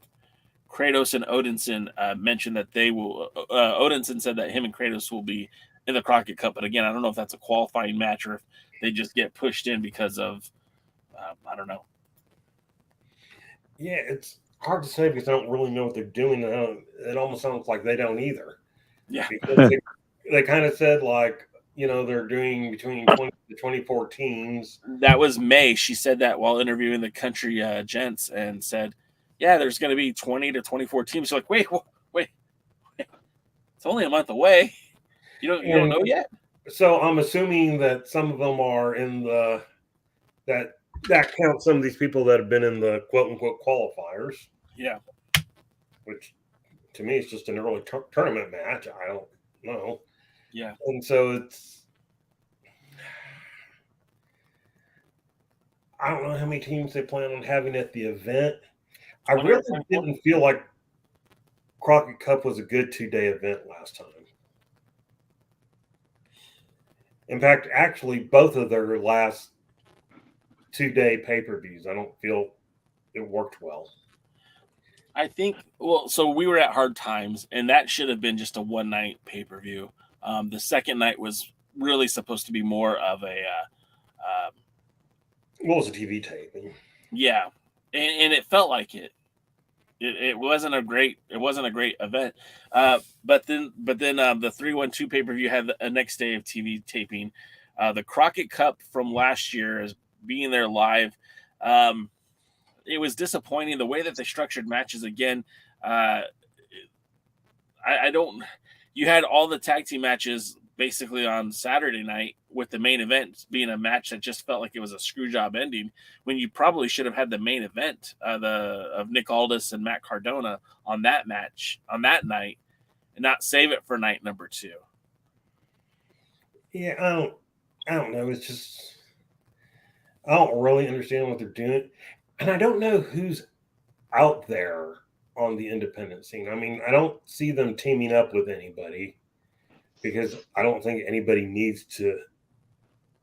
So, I mean, who's out there on the independent scene that would be worth bringing in? The Old School Empire would win the whole thing. That's why they're not being brought in. Well, you know, and when we were there in New Jersey, in Glassboro, that's someone I suggested to Tim. He's like, I don't see it. I'm like, no, man, this would be a great idea. You know, would I expect them to win the whole thing? No, but using a tag team like Patch and like Vinny the Fixer, they just call them Patch and Vinny. You could just, ignore the Fixer part. They would be fun. They'd be a fun tag team. Seeing them live, like, I think even if they're not a typical NWA tag team, I think they'd get over with an NWA crowd very, very quickly. And even though that they're kind of older guys, I still think they'd get over like easy at a Crockett Cup. So, I mean, I kind of wish they would, but they probably won't. If Tyrus and Adonis are in the Crockett Cup, are they the supper powers? Supper Menson, supper, that's what's for dinner. Willie Bowen suggests Memphis's Big Show, Brett Michaels, and Big Swole. And also Championship Wrestling from Hollywood's Reno Scum. James H. Jackson also mentioned Reno Scum and mentioned the Aussie Open, which I believe they are the New Japan Strong Tag Team Champions, if I'm not mistaken. And bring back the Pope. James H. Jackson, again, seconding the love for Reno Scum, mentions Beef Candy, former United Wrestling Network World Tag Team Champions, and the Midnight Heat, who were also former United Wrestling Network Tag Team Champions. Hell yeah, hashtag where is the Pope? In previous years, he teamed with the Mims. He teamed with Mims last year. The Mims? The Mims? Is he the African-American version of the Miz? If I just let it the sit Mims. It ain't going to work, Jay. You know you're going to have to respond. Yeah, and so the Pope, has teamed with Mims, Matthew Mims, if you will, and in the past has teamed with JTG. Either one of those pairings would be a fun tag team, but don't expect that to happen. Hashtag where's the Pope? The answer is Derby City Wrestling. The answer is outside of the United States Wrestling, because he ain't in the NWA. Oh, and then Chris Drummond, Big Chris Dog. Aussie Open are the IWGP World Champions, not the New Japan Strong, the freaking IWGP Tag Team Champions, and that's a step up. that's a lot more important than the New Japan Strong Tag Champions. Our pal Luthez says, honestly, don't care what outside teams they bring in as long as they're a dedicated team. I like that. And then Luthez also says, and this kind of hurts, I'm over Pope. Well, they didn't do anything. Too. Yeah. Well, I mean, look. When you don't do anything with somebody after a while, then you kind of lose interest. It's weird to me, like, how the NWA has operated, where, like, you had a hot commodity, somebody that was over. Like, obviously, you don't have Tyrus in a position to challenge for the world title without winning the TV title. And that TV title isn't meaningful unless you have a champion who's worthy of holding that belt, like the Pope. They built Pope up so good as TV champion, and then as soon as he lost the belt, it's almost like they just pulled the rug right from underneath him. They never did anything meaningful with him afterwards. Like, at the very least, with his feud in the past with Tyrus, that seems like it'd be an easy title match to book. Even if he doesn't win, it just seems like that'd be a smart match to have. He's a guy that, had a feud with Tyrus, and Tyrus has been a very dominant world champion, having beat Matt Cardona and Rolando, and not losing to Chris Adonis. Pope was one of his toughest opponents up into his run with the world title. I think that would make sense, but it's not going to make sense. It's not going to happen. Lou says I'm over the Pope. So, well, and I can understand that, and I do think this. I'm not saying that he won't come back. I'm not saying he will come back, but I do think this is one of those cases of, go away so we can miss you for a while. Yeah, because he would need to be brought back in and be refreshed to bring it. I mean, they even had a good thing going with Matt Cardona where, he got legit injured and they bring him back and, they blow that. And it's just like, that's where we would get so frustrated with, Billy's booking so much. But I saw a lot of the indie teams that they were talking about. Some are actually more indie than other. But I mean, let's be honest. A lot of them that were brought up are UWN, N teams. Yeah. And so, we're weirdos who follow these niche wrestling promotions. Reno Scum, was in Impact, or one of the guys lost to Tessa Blanchard. Yeah, that's true. So they kind of blew all credibility for me in putting them anywhere. And I mean, and not just lost cleanly. And who's out there that's going to excite wrestling fans and that has any chance of being used? You're not going to get anyone from AEW. I don't care if AEW is currently using them or not. And that includes the ROH branch. So, unless they're just on a per match deal. Maybe somebody from Impact, because Impact does a lot of per match people, but I don't know. And then here's the other thing. Who are you going to bring in that's out there that knows that's not going to win the tournament? Right. Or at least, they brought the Briscoes in, but let's face it, the Briscoes came in because they won. Yeah. See, I think the Briscoes came in because they were advertising to get something bigger. But probably, but to get something bigger, you win. So they were willing to come in, win the thing, put the champions over. That's what you do. You do your favor. You come in and win the tournament, and then you do your favor on the way out.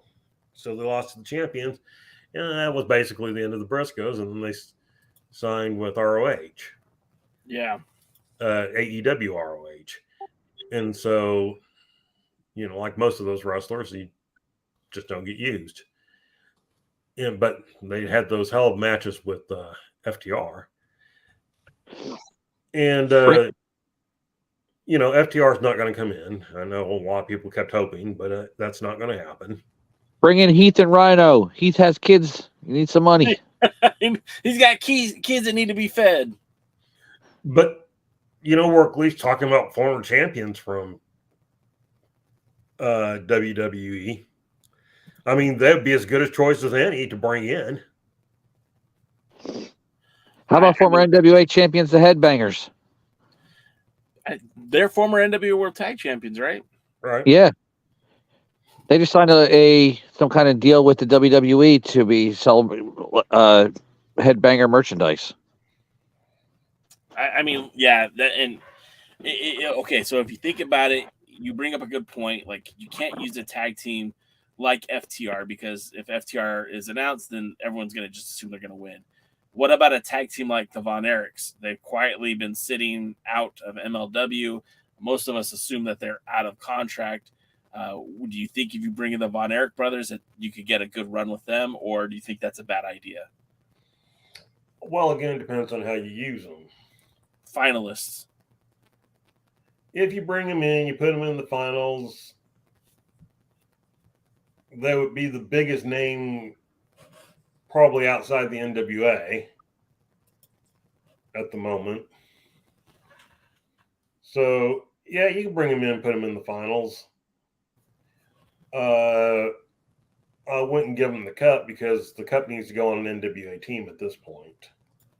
Because the last 2 cups have gone on talents from outside of the NWA, with the Villains winning it in 2018, and then 2019, excuse me, and then the Briscoes winning it in 2022. Right. So there was the Villains won the tag team titles, but they weren't NWA wrestlers; they were ROH wrestlers. Yeah. Bring in Jacob Fatu and Lance on Hawaii. There you go. They're MLW tag champions right now, aren't they? Lance on Hawaii and Juicy Finau or whatever how you say. Juicy Finau. Well, yeah, that's why. Then if MLW was willing to let them come. Ray Jazz and Nunzio, the new FBI. That'd be kind of cool. But again, these are MLW talents, right? Yeah, but make a deal. Well, Billy, make a deal. What can he do? What about find somebody to team up with Richard Holiday? Oh God, that'd be such a smart move. That guy. I mean, they supposedly had a good relationship with AAA. Bring in a AAA tag team or 2. But I mean, again, ultimately, they need to. The winners need to be NWA wrestlers. They need to be an NWA tag team. I mean, give it to La Rebellion and then take the titles off of them. Honestly, I think the reason La Rebellion have been champions for as long as they have is because there's not really anyone else to put the titles on. Whatever happened to Hawk Gary? From my understanding, I don't think we're going to see a lot of Luke Hawk. His Hollywood schedule's been really kind of taking off, and I just don't think he's got the time to commit anymore on a full-time basis anyways. And that's even funny to say because he wrestles on a part-time basis. Any NWA talent's a part-time wrestler. Oh, that's not good. Yeah. I saw someone said something about Chase Owens, but who are you teaming him with? Barrett Brown. Kevin Douglas. Look,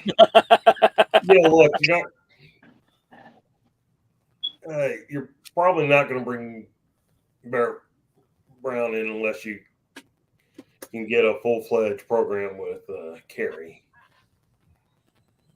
So, and since I have a feeling Kerry might end up the Jade Cargill of the NWA. Luthes is team him up with Chase Owens, team him up with Lance Cade. James A. Jason Kincaid. What did I say? Lance Cade. That'd be hard. Oh, that's awful.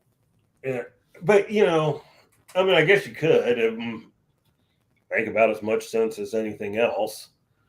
Ricky Morton. He's already in the tournament. And then you could set up a Kerry Morton, Chase Owens feud for the junior heavyweight title. I don't think that Chase Owens is a junior heavyweight anymore. I honestly don't know. I haven't seen him in ages. Here's my question, though. How much does anybody really care?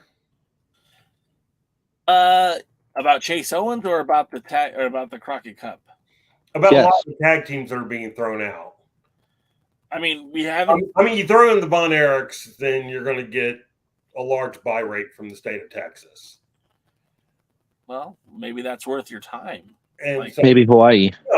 But that's what I'm saying. So I can see bringing them in because you're going to get some buys out of Texas. Does Samoa have pay-per-view? Especially if you can get them to do it. Does Italy have pay-per-view? I don't know. Forget about it, Jaden. Forget about it. Does Brooklyn have pay-per-view? Yes. But the question is, who are Chase Owens and Jason Kincaid going to bring back? Nobody. Not a soul. Yeah, not really anybody. Maybe maybe Innovative Pro Wrestling fans. All right. Are they even still? Did they start back up again? Oh yeah, they've had 2 pretty big shows. In fact, I want to have Tony Givens come back on at some point because number one, they weathered the storm. They didn't promote any shows during the COVID shutdown, and when they started running, the first show was a fundraiser for his wife who's battling cancer. I think she's on the mend. I don't really know the details, but I'm hoping she's doing better. And then the second show was just the second show that they've been back now. And I saw photos from the same venue that they've been in, and it was looked to be like a sellout show. I don't know, again, I want all the wrestling promoters to succeed. I don't have a dog in that fight. I want to see everyone make money. I want to see the promotions that do good wrestling get good results. And I want to see people like, Dr. Lawrence Draconium being able to run multiple times a month instead of, a couple times a year because the business is so good. That's my hopes, and a guy like Tony. I think I'd be happy just getting a building that didn't shut down. He's got bad luck with that. Yes, he does.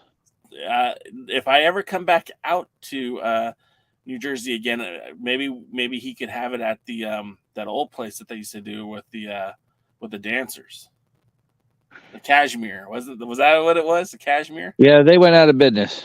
Well, that's bound to happen. Our pal DKM had to step away for a minute, so we'll keep talking about the tag teams. So Jaden, you mentioned a couple of them. You mentioned the FBI, the modern MLW version of the FBI. We talked about the modern Samoan SWAT team. In the past, we've mentioned Slice Boogie, who's finally healed up and has a history with the NWA, and somebody like Danny Limelight, or, if they don't want to use the current UWN World Champion, they could probably use somebody like Slice Boogie and maybe like a Papo Esco. Would you have any interest in seeing a version of the Bodega in the Crockett Cup? No. It's a good answer. It's fair. It's a fair answer. Honestly, it's just basically who you kind of pay more attention to. Yeah. Like what promotions and what area, where you're from and stuff like that. Like I'm looking over the top 100 tag teams according to the Pro Wrestling Illustrated, and then it gets to about 26, 27 before I recognize any of them. So that should tell you something right there, right? You mean counting backwards? Yeah, I started at 100, worked my way up. I mean, that's not true. I do recognize the Bollywood Boys. I don't know if they're still around. And the SATs. I did not know the SATs were still around. Yeah, and the Fixers are number 86. But then I start getting people I just I don't know.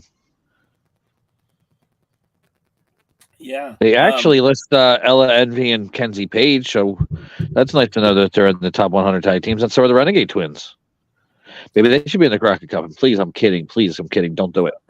Somebody out there's like, hell yeah, you're right. No, we don't need that. James H. Jackson actually brings up an interesting point. And if you wanted to have 2 separate tag team tournaments, but back-to-back days, you could do a Crockett Cup on night 1 would be a women's tag team. And on the night 2 would be the men's tag team. But I still don't feel like there's enough top-tier women tag teams in the NWA. And I mean, even if you have makeshift tag teams, there's still only 4 of them. Let's be honest. Let's count the tag teams that are there. Maddie Misa, M95. There's your tag team champions. And you've got Pretty Empowered, where you could technically make 2 versions of Pretty Empowered at this point and have, 2 separate tag teams. So for the benefit of the doubt, let's say you do that. And then you have the the Blonde Force Trauma, aka the Hollywood Blondes. That's 4 women's tag teams. Now you can put together somebody like Samantha Starr and somebody else. You could put Max the Impaler and somebody else. You could put Natalia Markova and somebody else. But these aren't actual tag teams. You're just tossed together, BS stuff. So I don't think it's a good idea to have a women's version of the Crockett Cup until you have enough talent to have a tournament for, Maybe they could bring the Hex back. Sure. And then while you're at it, I mean, there's a couple other talented women in Impact that you could probably bring in. I mean, how hard would it be to get Kylan King and, what's her name? The witch. Oh, gosh, what's her name? I'm sure someone in the chat's going to know. She's a former Knockouts champion. She took a sabbatical. Now she's back, and she's a tag team champion in Impact with Kylan King. I can't think of her name, though. The witch. Yeah, she's actually. Come on, it's too young. No.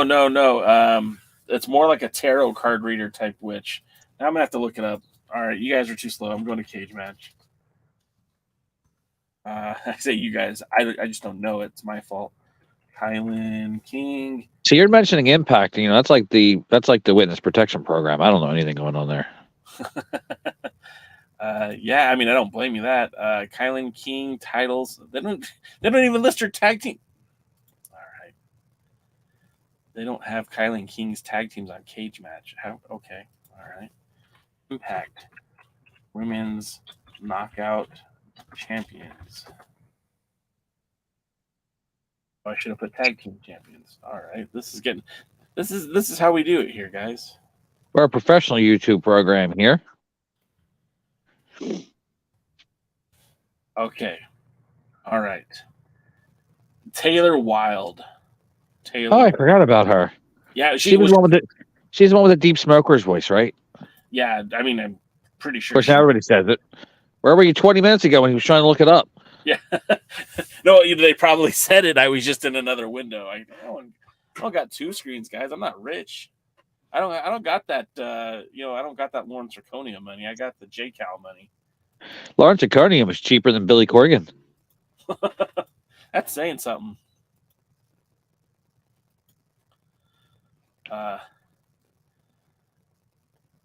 So anyways, so going back to tag teams, viable tag teams, I think you have a point. It's got to be a tag team. That's a good one that I like, Luthez. Amanda Gordy makes her return with Samantha Starr. That would actually be a pretty decent tag team. They have similar size, similar look too. James A. Jackson says, "You got that W money." Yeah, that W money really. That's what my kids through college right now. Clown college. It's Miranda Gordy. Oh, Miranda Gordy. That's I knew that too. Well. Lou said Amanda. I just went with it. Maybe he was looking for Amanda Hug and Kiss. All right. I kind of agree with you, Jaden, and I do that quite a bit. I think that if you're going to bring in an outside tag team, it's got to be a draw. It's got to be someone that's going to sell pay-per-views or sell tickets. So like when you say the Samoan SWAT team or the new FBI, I agree with you. I think that's a smart way to go.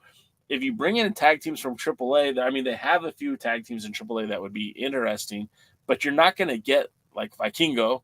You're not going to get Commander. You're not going to get Octagon Jr. You might get somebody like, you might get like, God, what's his name? The red face guy that looks like Sting. You don't know AAA either. Anyways. I don't drive, so I don't need them. That's stupid. Why does that make me laugh so much? I don't smoke enough for this. Picked the wrong day to stop sniffing glue, right, DK? Oh, I'm telling you. All right. Okay, that's enough for Crockett Cup now. If you guys have any more comments, leave them in the comment section when the video is over. I'll take a look at them and I'll tell you if I agree with you or not. All right, we have 11 minutes to get through Power. Not for nothing. Chris Drummond says, hey, bringing Cardona's girl Steph DeLander for Kamille. Sam Adonis and Puma King are a tag team in AAA. Okay, I'll take them. Yeah, I'd love them. Real quick, Wednesday, I'll be interviewing a friend of the show, Mikey O'Shea. He'll be on with the Sessions with J Cal. That's taking place Wednesday, special time, 7 p.m. on the West Coast. It's 10 p.m. for you East Coasters. Sorry about the late start, but you can always watch it later. Oh, yeah. Although I'd say he's probably more famous now for being a TikTok personality than he is a pro wrestler. But Who was his sister? And that wasn't really his sister. I know, but... Lucky O'Shea. Lucky. And which one was first? I feel like I knew Lucky before I knew Mikey. You did. Mikey Callahan was a student at the BPW, but was also working with Mach 1 Wrestling. Lucky O'Shea came in, and they gave him her last name, and that was his little sister, big sister, and that put him in a group with Joey Ryan and Johnny Goodtime, and then obviously that didn't last very long. Lucky O'Shea was married to TJ Perkins for a short time, and then did some adult entertainment. So I don't know what she's doing these days. I remember she married Perkins and did the adult entertainment at the same time. Anyway. Did they name a stadium after her? Lucky? O'Shea Stadium. Oh. All right, so Lucky, know what the guys thought. Anyway, we're now down to 10 minutes that we can talk about Power. Okay, right, Power sucked. All right, what do we do for the other 9 minutes, 95 seconds? It actually wasn't that bad, but the show started off kind of rough. Daisy Kill and Talos are basically being the NWA Universe version of Loki, using treachery and song to manipulate the gods, at least Kamille in this case. They have Daisy Kill in the ring. He interrupts Kamille's promo, where she basically has nothing to say anyways. Daisy Kill gets in there with Talos, and he has his ukulele. If they're going to have him with the ukulele in the ring, they need to mic it up because you couldn't even hear it.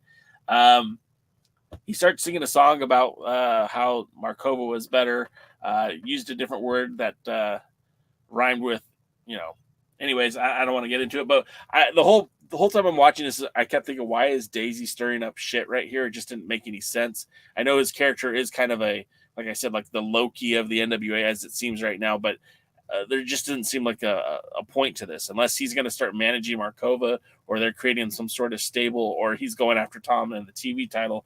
It just didn't seem to fit in here. DK, what did you think of the promo to start off the show? For all that we talked about how much Kamille's improved, her one weakness probably is promos. Especially this one. And this one really seemed to draw it out that it was not a good one. And it's almost like they decided to do this literally before they shot it. She comes out, I don't really have anything to say. Okay. And then Daisy Kill came out with the tall guy. Hello. I know. Sort of. And it's just like, this makes no sense. There's nothing that set this up. I mean, I don't even know if he's ever said hi to Markova. So this is stupid. And worst segment in the show, the beginning. I tend to agree with you. And as someone who is usually celebrates Kamille, this just wasn't a good spot for her.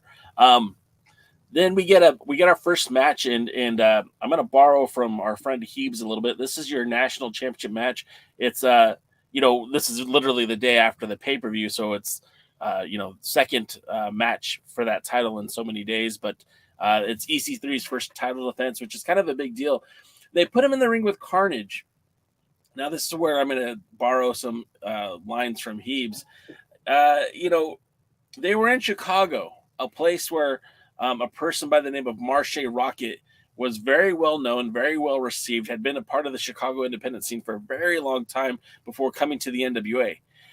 Had they put Marshe Rockett in the ring with EC3, I think the crowd would have been thoroughly behind Marshe Rockett and EC3 would have been booed. And up until this point, EC3 has been mostly a heel in the NWA. Now, again, there's those varying shades of gray. We would have had a clearly defined face and heel in this match. I think that would have added so much more dynamic to having a heel versus heel match. Also, with that being said, if you brought out someone like Marshe Rockett, somebody who hasn't been seen by the audience in some time, he might have gotten that nostalgia pop for, oh, hey, we haven't seen him in a while. What are you here for? I'm going to challenge EC3 for the title. We don't get that. What we get is Carnage and Aaron Stevens to the ring. The match absolutely had no build-up, no rhyme, no reason. Carnage is a tag team wrestler. I don't think he's even had a singles match in the NWA, and if he has, he probably didn't even win. So to put him in a match with EC3, your newly acquired national champion, just made almost zero sense to me. The match itself was actually pretty good. EC3 played up to the crowd, which again kind of messes with the whole heel-face dynamic. Stevens had almost no impact on the match, except for at one point he has that loaded glove. He's going to hit EC3. EC3 moves and he hits the ring post and maybe shatters his hand. I don't know. They get back in the ring. EC3 forces the tap out on Carnage, what he calls the purpose, gets the win. The Overman goes over, and national championship defense number 1 for EC3. What did you think of the match, DK, and what did you think up to the build? Okay, this is one of those situations that we have a lot in the NWA. In isolation, the match was fine. Made no sense as far as why it was happening, but it was fine.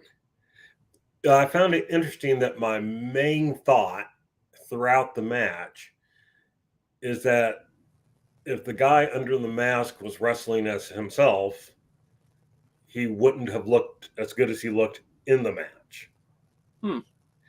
Now, I'm not saying that because of how he wrestles. I'm saying that's how the match would have been put together. Sure.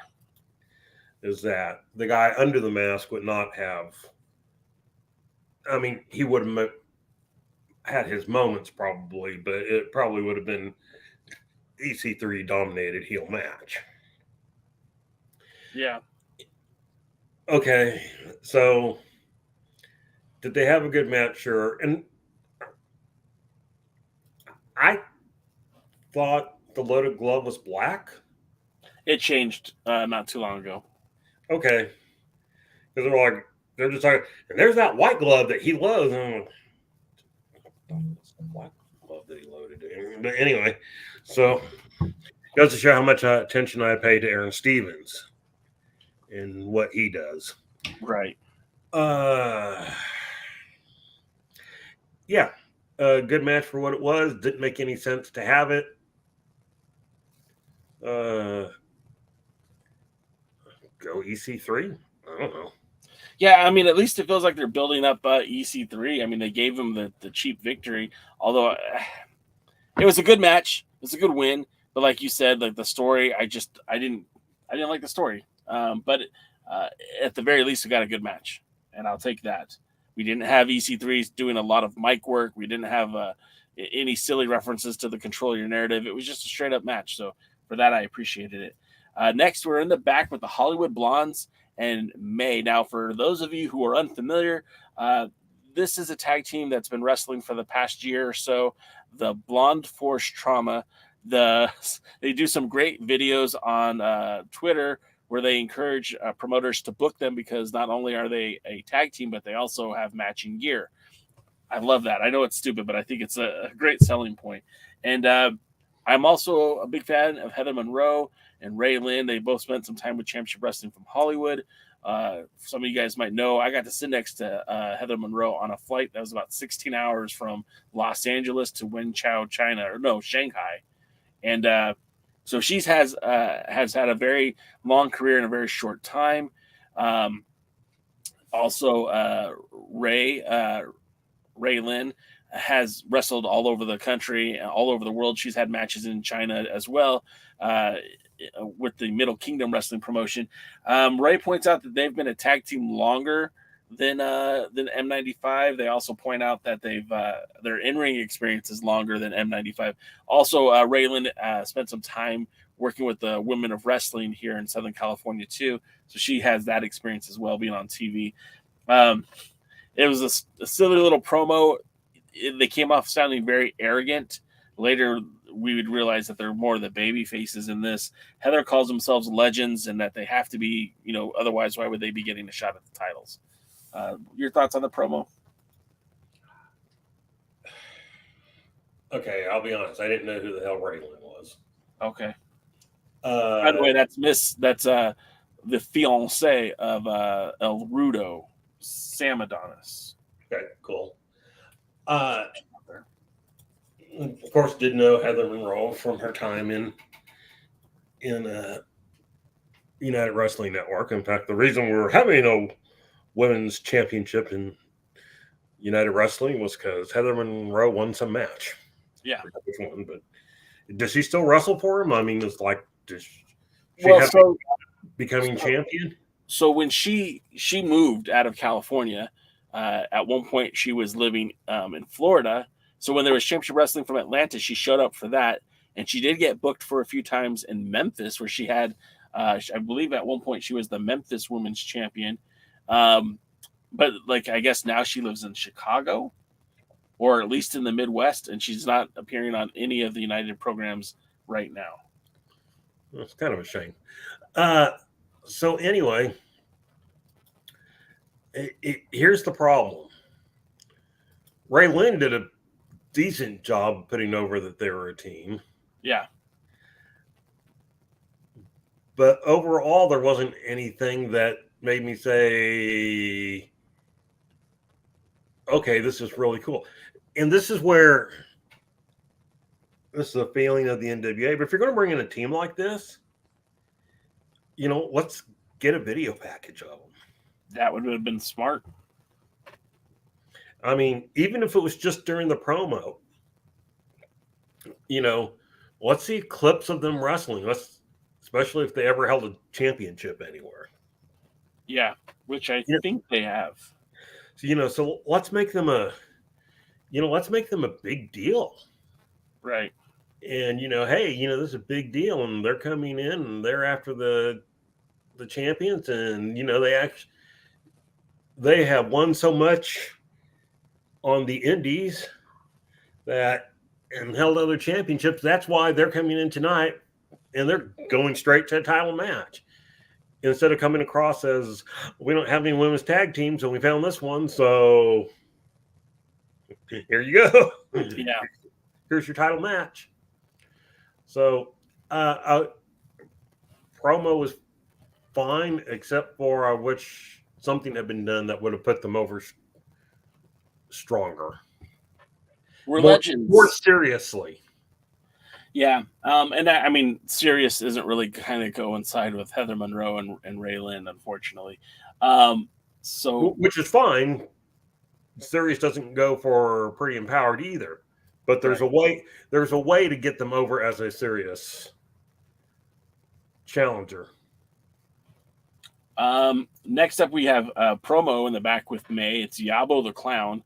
And I have almost zero interest in Yabo the Clown. I've heard good things about him. I'm just not invested in why he's getting promo time on Power. If you're going to bring somebody in, I know he was at the pay-per-view. I know he had a match. He has a match coming up against Ricky Morton. Just not a fan. This is a USA guy until you prove otherwise. Put him with Magic Jake. They could be a whole sideshow circus thing. I don't know. I just don't have any need for this twit. It had no interest in it. I know Scion's high on him. I know some of the other fans are high on him. Just not a fan. What were your thoughts? Well, he's a Chicago boy. Yeah. I fast forwarded. Yeah, exactly. Our pal Mandy, what's up, Mandy? She says, I heard Billy encourages the talent to promote themselves, but he has to help them too and not just dump them on screen. I agreed. 100% agreed. Dave Scooby says, they are wrestling for Warrior Wrestling later that night in Chicago. Wow, so they did a twofer. So maybe that's the only reason why they were there, is to do the match with Warrior Wrestling. I hope they, it's funny because Billy Corgan back before before the Power era started, Jazz was the women's world champion. Jazz came into Championship Wrestling from Hollywood and wrestled Heather Monroe. It was like a big deal for Heather. It was a big match. It was treated as such by United Wrestling Network. They very much valued those NWA titles appearing on their programs. I got to speak to both Jazz and Heather Monroe and Billy and Dave Lagana after all that. And I didn't get to speak directly to Billy Corgan, but I saw Billy talking to Heather Monroe quite a bit after that match. And what was told to me from other people, not even specifically Heather Monroe, but I was listening to Billy talking to Lagana and Marquez, and he put over how good Heather Monroe was in that match. And I always thought that was going to be a jumping point for her in her career with the NWA, that this would create an opportunity for her. Now, we did get to see Heather Monroe versus Kamille on the Primetime Live series that, the NWA repackaged as the whatever that was, like the NWA Electric or whatever they called it, whatever Storm name they gave it. But they never did anything with her, and I always thought that was a shame. They even had footage of her in an NWA, NWA context, and they just never did anything with it. Jane, are you familiar with Heather Monroe and Rayland? What do you think of them as a tag team? I am peripherally know of them, I guess is the best way to say it. I think I know more Heather Monroe because of you, Jake Hal. Yeah. Rayland kind of broke out a little bit more, I think, and is a little more known, but I don't know them as well as I probably should. I remember you speaking highly of Heather Monroe many, many times, so that's probably, like I said, where I know the name more than anything else. I always thought she was good. And all right, so and let's you go. hate ladies wrestling. Yeah, well, take it easy. Take it easy, Henry West. Who was the bearded guy in the dress that used to manage her? And then Halston Body. Oh, and then he turned on her or something like that at some Yeah, point. Halston is an interesting fellow. For a while, he was managing Lord Crew in the United Wrestling Network, and he's bounced around from a few different talents. Is he still around? Huh? Is he still around? Yeah. Okay. Oh. He also does a lot of gear design too, so I think he's real popular with the crew because he makes some of the gear, I think. So then we get the price. So yeah, we get the next match for women's tag team titles. It's M95 versus the Hollywood Blondes. Rayland never stopped smiling throughout this entire match. It was infectious. Her and Heather play well off of each other. It's a little known fact, like I said, that they both wrestled in China. These ladies were my first choice for the NWA when they started talking about a tag team division. So it was kind of cool to finally see them there. Obviously, Ray and Heather work very well together. They've been a tag team for some time now.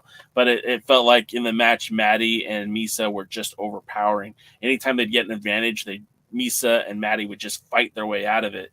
And it was weird. I felt like in the promo that the Blondes were going to be the heels in this, but it was very much the opposite. They were over with the Chicago crowd, and the real heels in this were M95. The Blonde forced trauma, even connected with their finisher, but they couldn't put away the champions.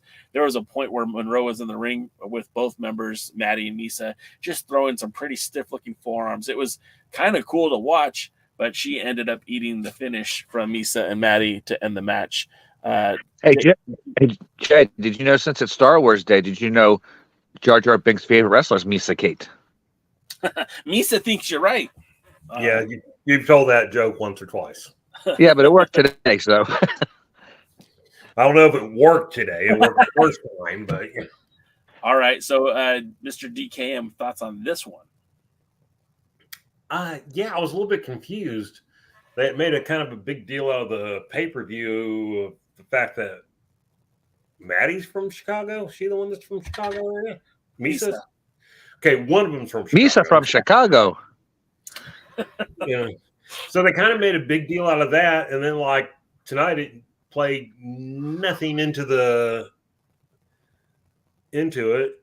And And like you said, we got a heel promo from a team that ended up wrestling as the faces. Yeah. And so I was left a little bit confused by it. Match was a little bit sloppy, but I enjoyed it. It wasn't crisp, that's for sure. But I felt like they did a good job of telling whatever story they wanted to tell right there. Speaking of a little bit sloppy, going back to the EC3 Carnage match. Okay. They did have a point where EC3 was coming off the ropes and they kind of had a botch. And it was a real botch because they did exactly what I said you should not do, which is EC3 on his own ran back into the ropes to come off so that they could actually do the move right. And I'm still not sure they did it very, very right.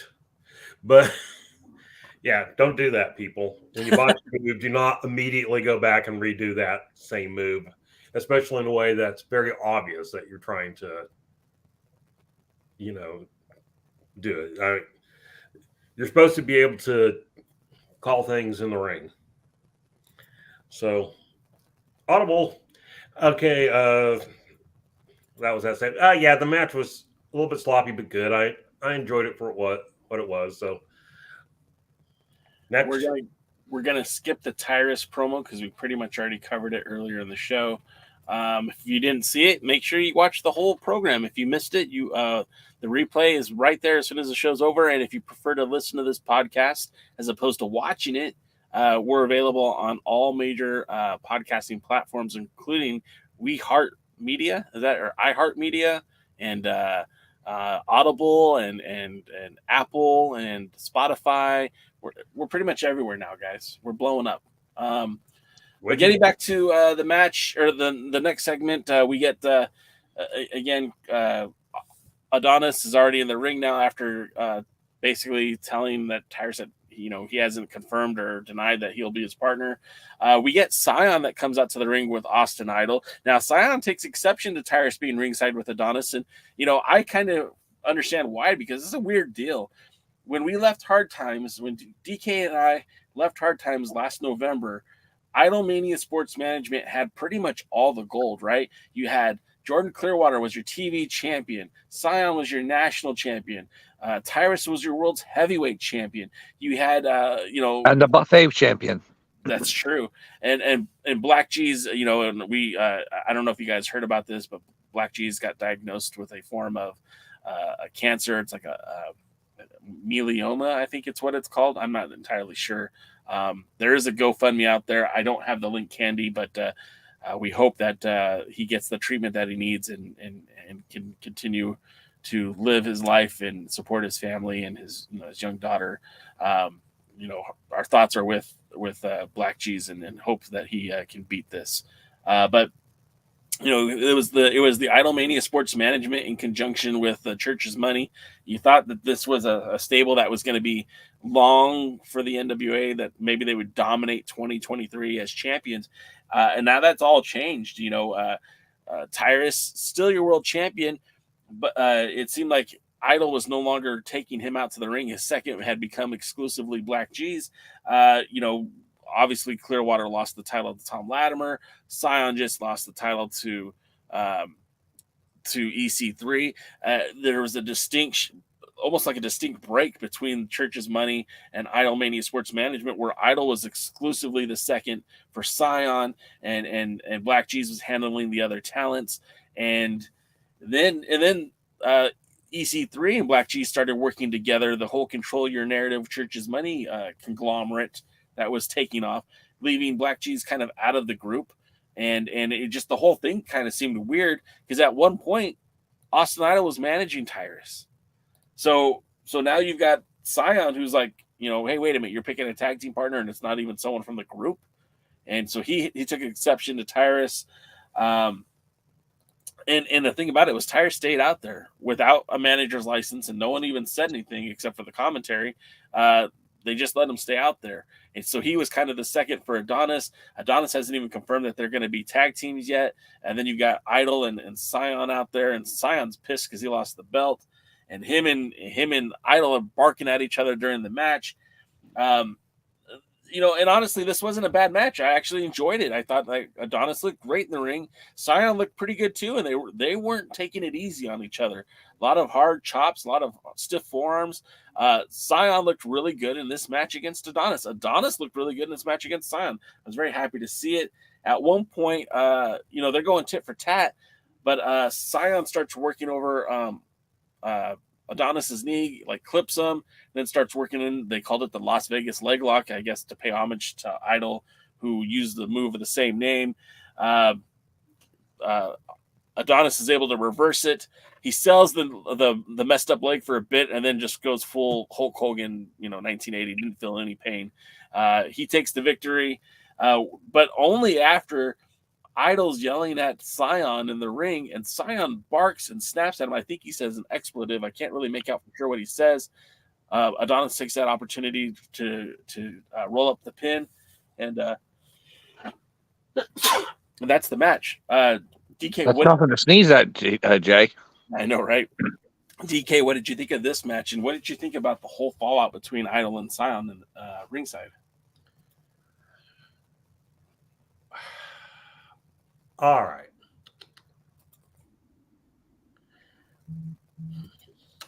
The match was okay.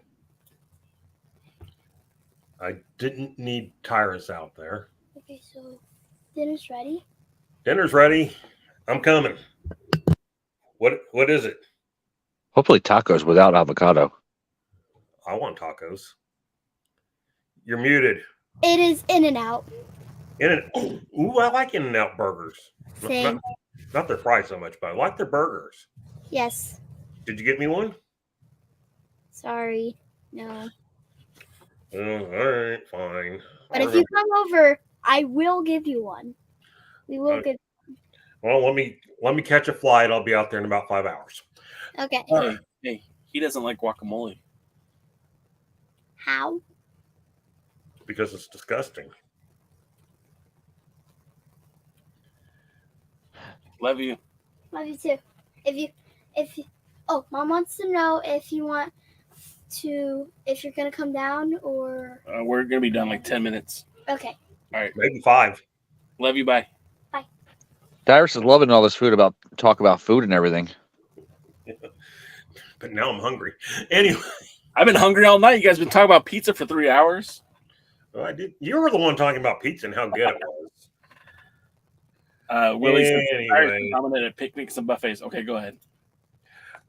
So I didn't get the fallout at the end. I'm not sure why it happened, why it took place, what was the point, all that good stuff. And so I don't know. I just don't know. What are they doing? Why are they doing it? Do you expect Scion and Clearwater to be a tag team at Crockett Cup? Weren't they a tag team before? They've No, never. it's not Crockett Cup. I guess the Crockett Cup they did Rocket and Clearwater. Maybe, possibly, perhaps. Here's the problem. If they are, does anyone care? Nope. I mean, I don't get the NWA when it comes to how they use their talent, especially somebody like Clearwater, in that it seems like you have somebody there who you could do a lot with, and they seem to be going the right direction once they put the TV title on them. But then they took it off of him, and they went back to treating him the way they always have, which I did find interesting. Tell me your thoughts on this real quick. You got it. They took the TV title off Clearwater and gave it to Latimer. Yep. Who you could argue as the former Brahm, a better known, more top of the card wrestler. They took the national title off Scion. Yes. Put it on EC3 again. Somebody Former NXT World Champion, former Impact World Champion. Yeah, and so do you think they were intentionally trying to put their titles on better known people? Yes. I think that a talent like Tom Latimer, a talent like EZ3 looks great on the roster, looks better with the title on their hands. And if EC3 is the national champion and Tom Latimer is the TV champion, they don't have a lot of opportunity to challenge for Tyrus's world title. I'm not saying Adonis is a bad guy. I think Adonis would have made a really good NWA world champion, but obviously they're not pushing that narrative right now. And, for whatever reason, I just don't see them going that direction, which is a shame. But it is what it is. I put the GoFundMe for Black G's in the. Thank you for sharing that. Yeah, I think whatever Billy's next move is, and you and I don't know what that is. He's doing these shows internationally. He's going to have an American tour with the Smashing Pumpkins that is supposed to feature a ton of NWA matches. They're supposed to do maybe even in Canada. There's even talks now that a UK tour could be happening. They would surely accumulate a lot of really cool footage and stuff like that if they plan to go with a better TV deal or looking to acquire a TV deal. And if you have some better known names, you're more likely to get on TV. But it's also like you hear Gary Horn mentioned in the Discord, like, the names that get traction are the guys that get elevated. Tyrus, anytime they post a social media post about Tyrus, it gets great reception through their engagement level. So if that's what's happening, EC3, Tom Latimer, there might be more well known, but they're doing better numbers on social media.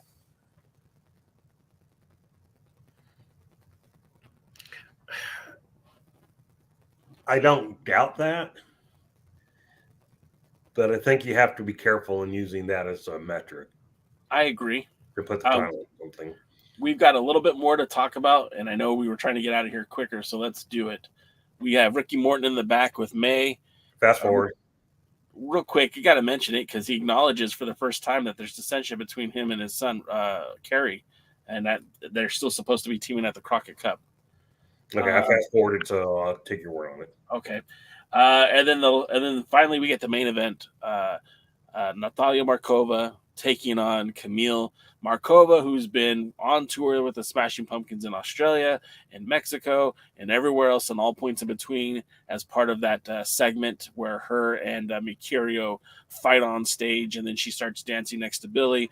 A few weeks back, or actually it was just last week, Kamille acknowledged that Natalia Markova has been playing up to the people who make decisions in the NWA, playing politics, if you will. They get this match tonight. It's a non-title match. It happened because Daisy Kills tries to manipulate the situation. We get a good match. It's actually a really good match. The thing that I noticed right away is that Natalia Markova, who's somebody that I've thought for a very long time could be the person to take the title off of Kamille. I've said this lots and lots of times. She looked strong in this match. Usually you don't see opponents looking strong against Kamille. There was a point where they were locked up and Kamille was backstepping while Markova was pushing forward and vice versa. It was almost as if the strength that Kamille had over all these other opponents like Max the Impaler or Kylan King or Taya Valkyrie was dried up. It's almost as if they cut the hair off of Adonis and there was no more power here. And so, I felt like Kamille, although, still impressive in the match, still had a great match, lost a step here. She didn't look like the same Kamille that we're used to seeing. And Markova was riding a high wave in this match. The fans seemed to react positively to Natalia Markova. She got in some offense. It was a back and forth fight. And at the end of it, nobody had the advantage. The fans were chanting for more time. And they didn't get it. Kamille took her belt and left. And that's the first time I've ever seen Kamille back away from a fight. Yeah, not completely true at the end. There was no advantage. Markova had Kamille in a submission move. That's true. You're right. And Kamille had failed to get out of it it wasn't like she just put her in and then the bell rang. Yeah. She was in it for a bit. It started slow, and a little bit clunky, but it certainly got a lot better as time went on. It was okay for all their failures early in the show to explain why matches were happening or to give us a reason or build up for anything. This is what you do. If you're trying to make Markova the next big challenger to Kamille, what did we see? We saw them in the ring together in a non-title match. They went the time limit and draw. They had a strong match. And so now you pointed out Kamille didn't want to go with the 5 more minutes. She walked out. Markova was definitely over with the crowd, but maybe that's because they boosted her breast to, the moon. You noticed that too, huh? Did she get new ones? That's what I was trying to figure out. And it was this, in my opinion, was well done. The only bad thing in this story is Daisy Kill. Yeah. Because there was no reason for him to come out at the beginning to set this up. And then he didn't even play any role at the end, which was good. I didn't want him to. But, I guess basically he's just a, stir shit. I don't know. Apparently this is the match they're making for the pay-per-view, but it's almost like they filmed things out of order. Last week it was like, at the pay-per-view we'll see Kamille and Markova, sneaky Markova, and this week's like, well, we never said that. But here's a match between the two of them. Oh, now maybe we will, because Kamille didn't win. Markova took her to her limit, and so. They may have shown the weeks out of order. I'm not 100% sure. But, or it's just typical NWA booking. But yeah, good build, good match. So if the worst part of the show was the opening segment, the best part of the show was the end segment with the match from one of the people that was doing a horrible promo at the beginning. Interesting dynamic there, but hey, overall the in-ring action was not bad, or was actually pretty good, and I'll always take that any week. Although some of the things were confusing, there also wasn't anything that was horrible on the show either, except for that opening promo. So hey, I'd give it a solid B-. Yeah, I think the last couple of weeks of Power have been very, very good. And, is it great? No. It's perfect? No. But it's worth my time watching, and I have no complaints about that. And again, I think we have to set our expectations for what we have. We have a free internet show. Yes. And so we should not expect Raw or SmackDown or AEW style shows. We should expect shows that are going to lead us, and not that the NWA has done this well at times, but they're doing it better this time. They should be leading us to the pay-per-view. And I really feel that this set of tapings, it's almost like they know what they want to do at Crockett Cup. And so they are leading us on a story, on a road, to Crockett Cup.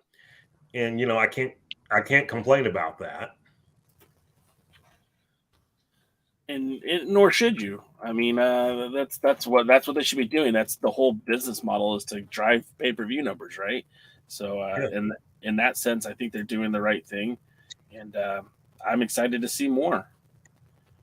I'll be really interested to see how the rest of this taping plays out, and then what they'll do. Do you think, let's say they got 4 more shows in the can. Okay. That's a lot, but let's go. Okay, but, well, yeah, that's probably too many. Let's say they got 3 more shows in the can. Do you do them straight and then go to Mexico and Australia stuff, or do you hold 1 or 2 shows back, do Mexico and Australia, and then get back to shows that are going to work towards the pay-per-view? If it were me, I would have done the Mexico shows this week. But since they didn't, I would do them next week because it's May the 4th today, right? The pay-per-view is June 3rd. So we're literally about a month away. So you need to have programming that leads up to that pay-per-view. If you do all the lead up to the pay-per-view and then like, all right, now this week it's the Adventures in Mexico, like it throws it off. And although it won't hurt like the long-term fans, if it will hurt the people who are just tuning in and like, hey, maybe I should get this pay-per-view. And you see a bunch of AAA talent that you're not familiar with that don't represent the NWA, and you're like, wait, what are we doing here? So I personally think they should have done it this week. I still think they should do it maybe next week. Who knows? Who knows? I thought you were going to say they'd do it this week because of El Cinco de Mayo. See, and that's why you get paid the big bucks. Wait, he gets paid? Wait, you get paid? If you guys would like to do the Jay DeLorean a solid, the company that he works for, Dangerous Adrenaline Wrestling Gladiators, has a YouTube channel, and I just put it up here on the screen, but I'm also going to put it on this screen as well. YouTube.com/Dog Pro Wrestling. Do yourself a favor. Do the Jay DeLorean a favor and go subscribe to that channel. Not because that we're friends with the dog or friends with Lawrence Zirconium, but do it because there's a hell of a lot of content coming out on that channel. And if you like good wrestling, that's a good channel to follow. Dave Dahl. And Dave Dahl. There are events that have happened very recent that go up. The event that I was at on March 25th is already up there. The event that they just had in Roland Community College is up there. Did I say that right? No, I didn't. Not even close. It's the Rowan College of Burlington County, which is one of the affiliate colleges to Rowan University. Look. I don't get paid by dog, all right? Anyways, that's all right. I don't either. At least not well. So visit that website. Again, the link is here in the chat, but it's also in the live chat that you can click on. They're also part of the featured channels here on this channel. Click like, comment, subscribe. They have great content, and you could probably find their social medias if you just type in Dangerous Adrenaline Wrestling Gladiators. I think it's Dog Unleashed on Instagram. Sure. You take my word for Dog _Unleashed, I think. But yeah. Real quick though, since if you are going to that YouTube, they just posted the match 1. It's a best of 3 series between Goldie. Goldie is a training with New Japan Strong. Also is part of the Monster Factory as seen on Apple TV Plus, their documentary. And you know what? We actually have to talk. I have to get that going with Danny Cage up at the Monster Factory. He's going to be part of this program eventually. We just have to get that going. But and Marvelous, who is a very talented wrestler with a smaller disposition. He's a smaller wrestler, but his talent and his charisma does make up for it. So that's something. It's a best of 3 series. They all happen the same event. They actually split the matches into 3 separate matches. And spoiler alert. And I recommend watching it, especially the second match. I think was the best of the 3, but all 3 of them are very good. I recommend make sure you check it out and like, comment, subscribe so you don't miss it. Absolutely. Plus, honestly, I heard something. I wasn't there, but I heard the mascot beat up Dave Dahl, so that's worth watching. You make sure you stay tuned for that. Dave Dahl, the Larry David of pro wrestling. DKM, how can folks follow you on socials? What socials? At DKM FWTX. Are you going to be doing like a live stream or anything dealing with the coronation? Are you going to be talking about it? Or are you going to? If you're part of the page, I might be on one of the. I might be on the, or not page. It's a group on Facebook. I might be in the chat for that one. Okay. It depends on how alive I am at the time. You know, I never knew DK was a fan of the royal family. Who did you like better, Rip Morgan or Jocko Victory? Jacko Victory. Jack Victory, you know, he wrestled a lot here in Texas. So Yeah, it's from New Jersey too. well, I thought he was Australian, mate. we It was tried. New Zealand, you racist bastard. We tried not to hold that against him that he was from New Jersey, although I think we did. In fact, we tried not to touch him at all. Anyway, the correct answer was Lord Littlebrook. But go ahead. hey, I know you're gonna, you know, watch the coronation and chat with me. So the real question is, are you even going to go to bed that night? Because I think it like starts at 2 a.m. in the morning or something. I'll be so excited I won't be able to sleep. Yeah, so you're just going to stay up. So it'll be like every other night. You knew it. All right. You can follow me at the Alliance blog on pretty much all social medias. I'm broadening my horizons. Not only are we on TikTok and Instagram and Facebook and Twitter, but we're also trying out these new ones like Hive, and I think there's another one I just recently joined called Spoutify. I'm trying, not Spotify, Spoutful. Excuse me, Spoutful. Like a whale spouting.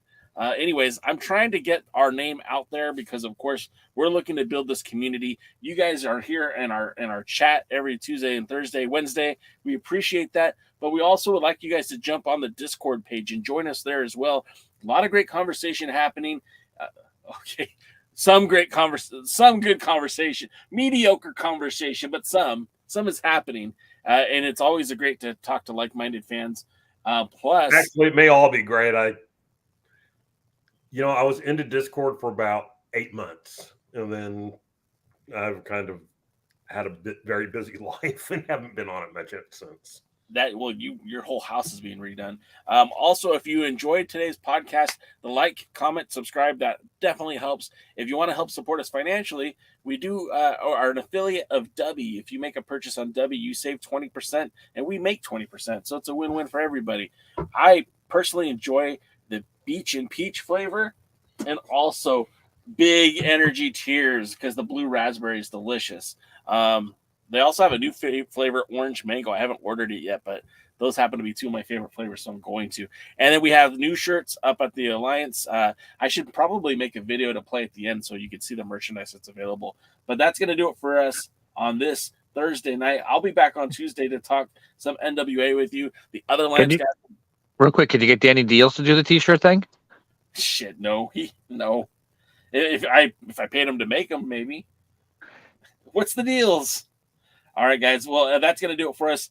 Make sure you stay tuned. We'll be here all week next week with more content. Watch the shorts, subscribe, comment, all that good stuff. And until next time, we'll see you at the matches. Thanks for joining the stream. This has been a presentation of Alliance-Wrestling.com. We genuinely appreciate your support. Would you consider subscribing so you'll never miss a future episode? I'd also like to remind you we do a live stream every Tuesday at 5 p.m. before NWA Power. You can find us on social media at The Alliance Blog. And until next time, we are The Alliance.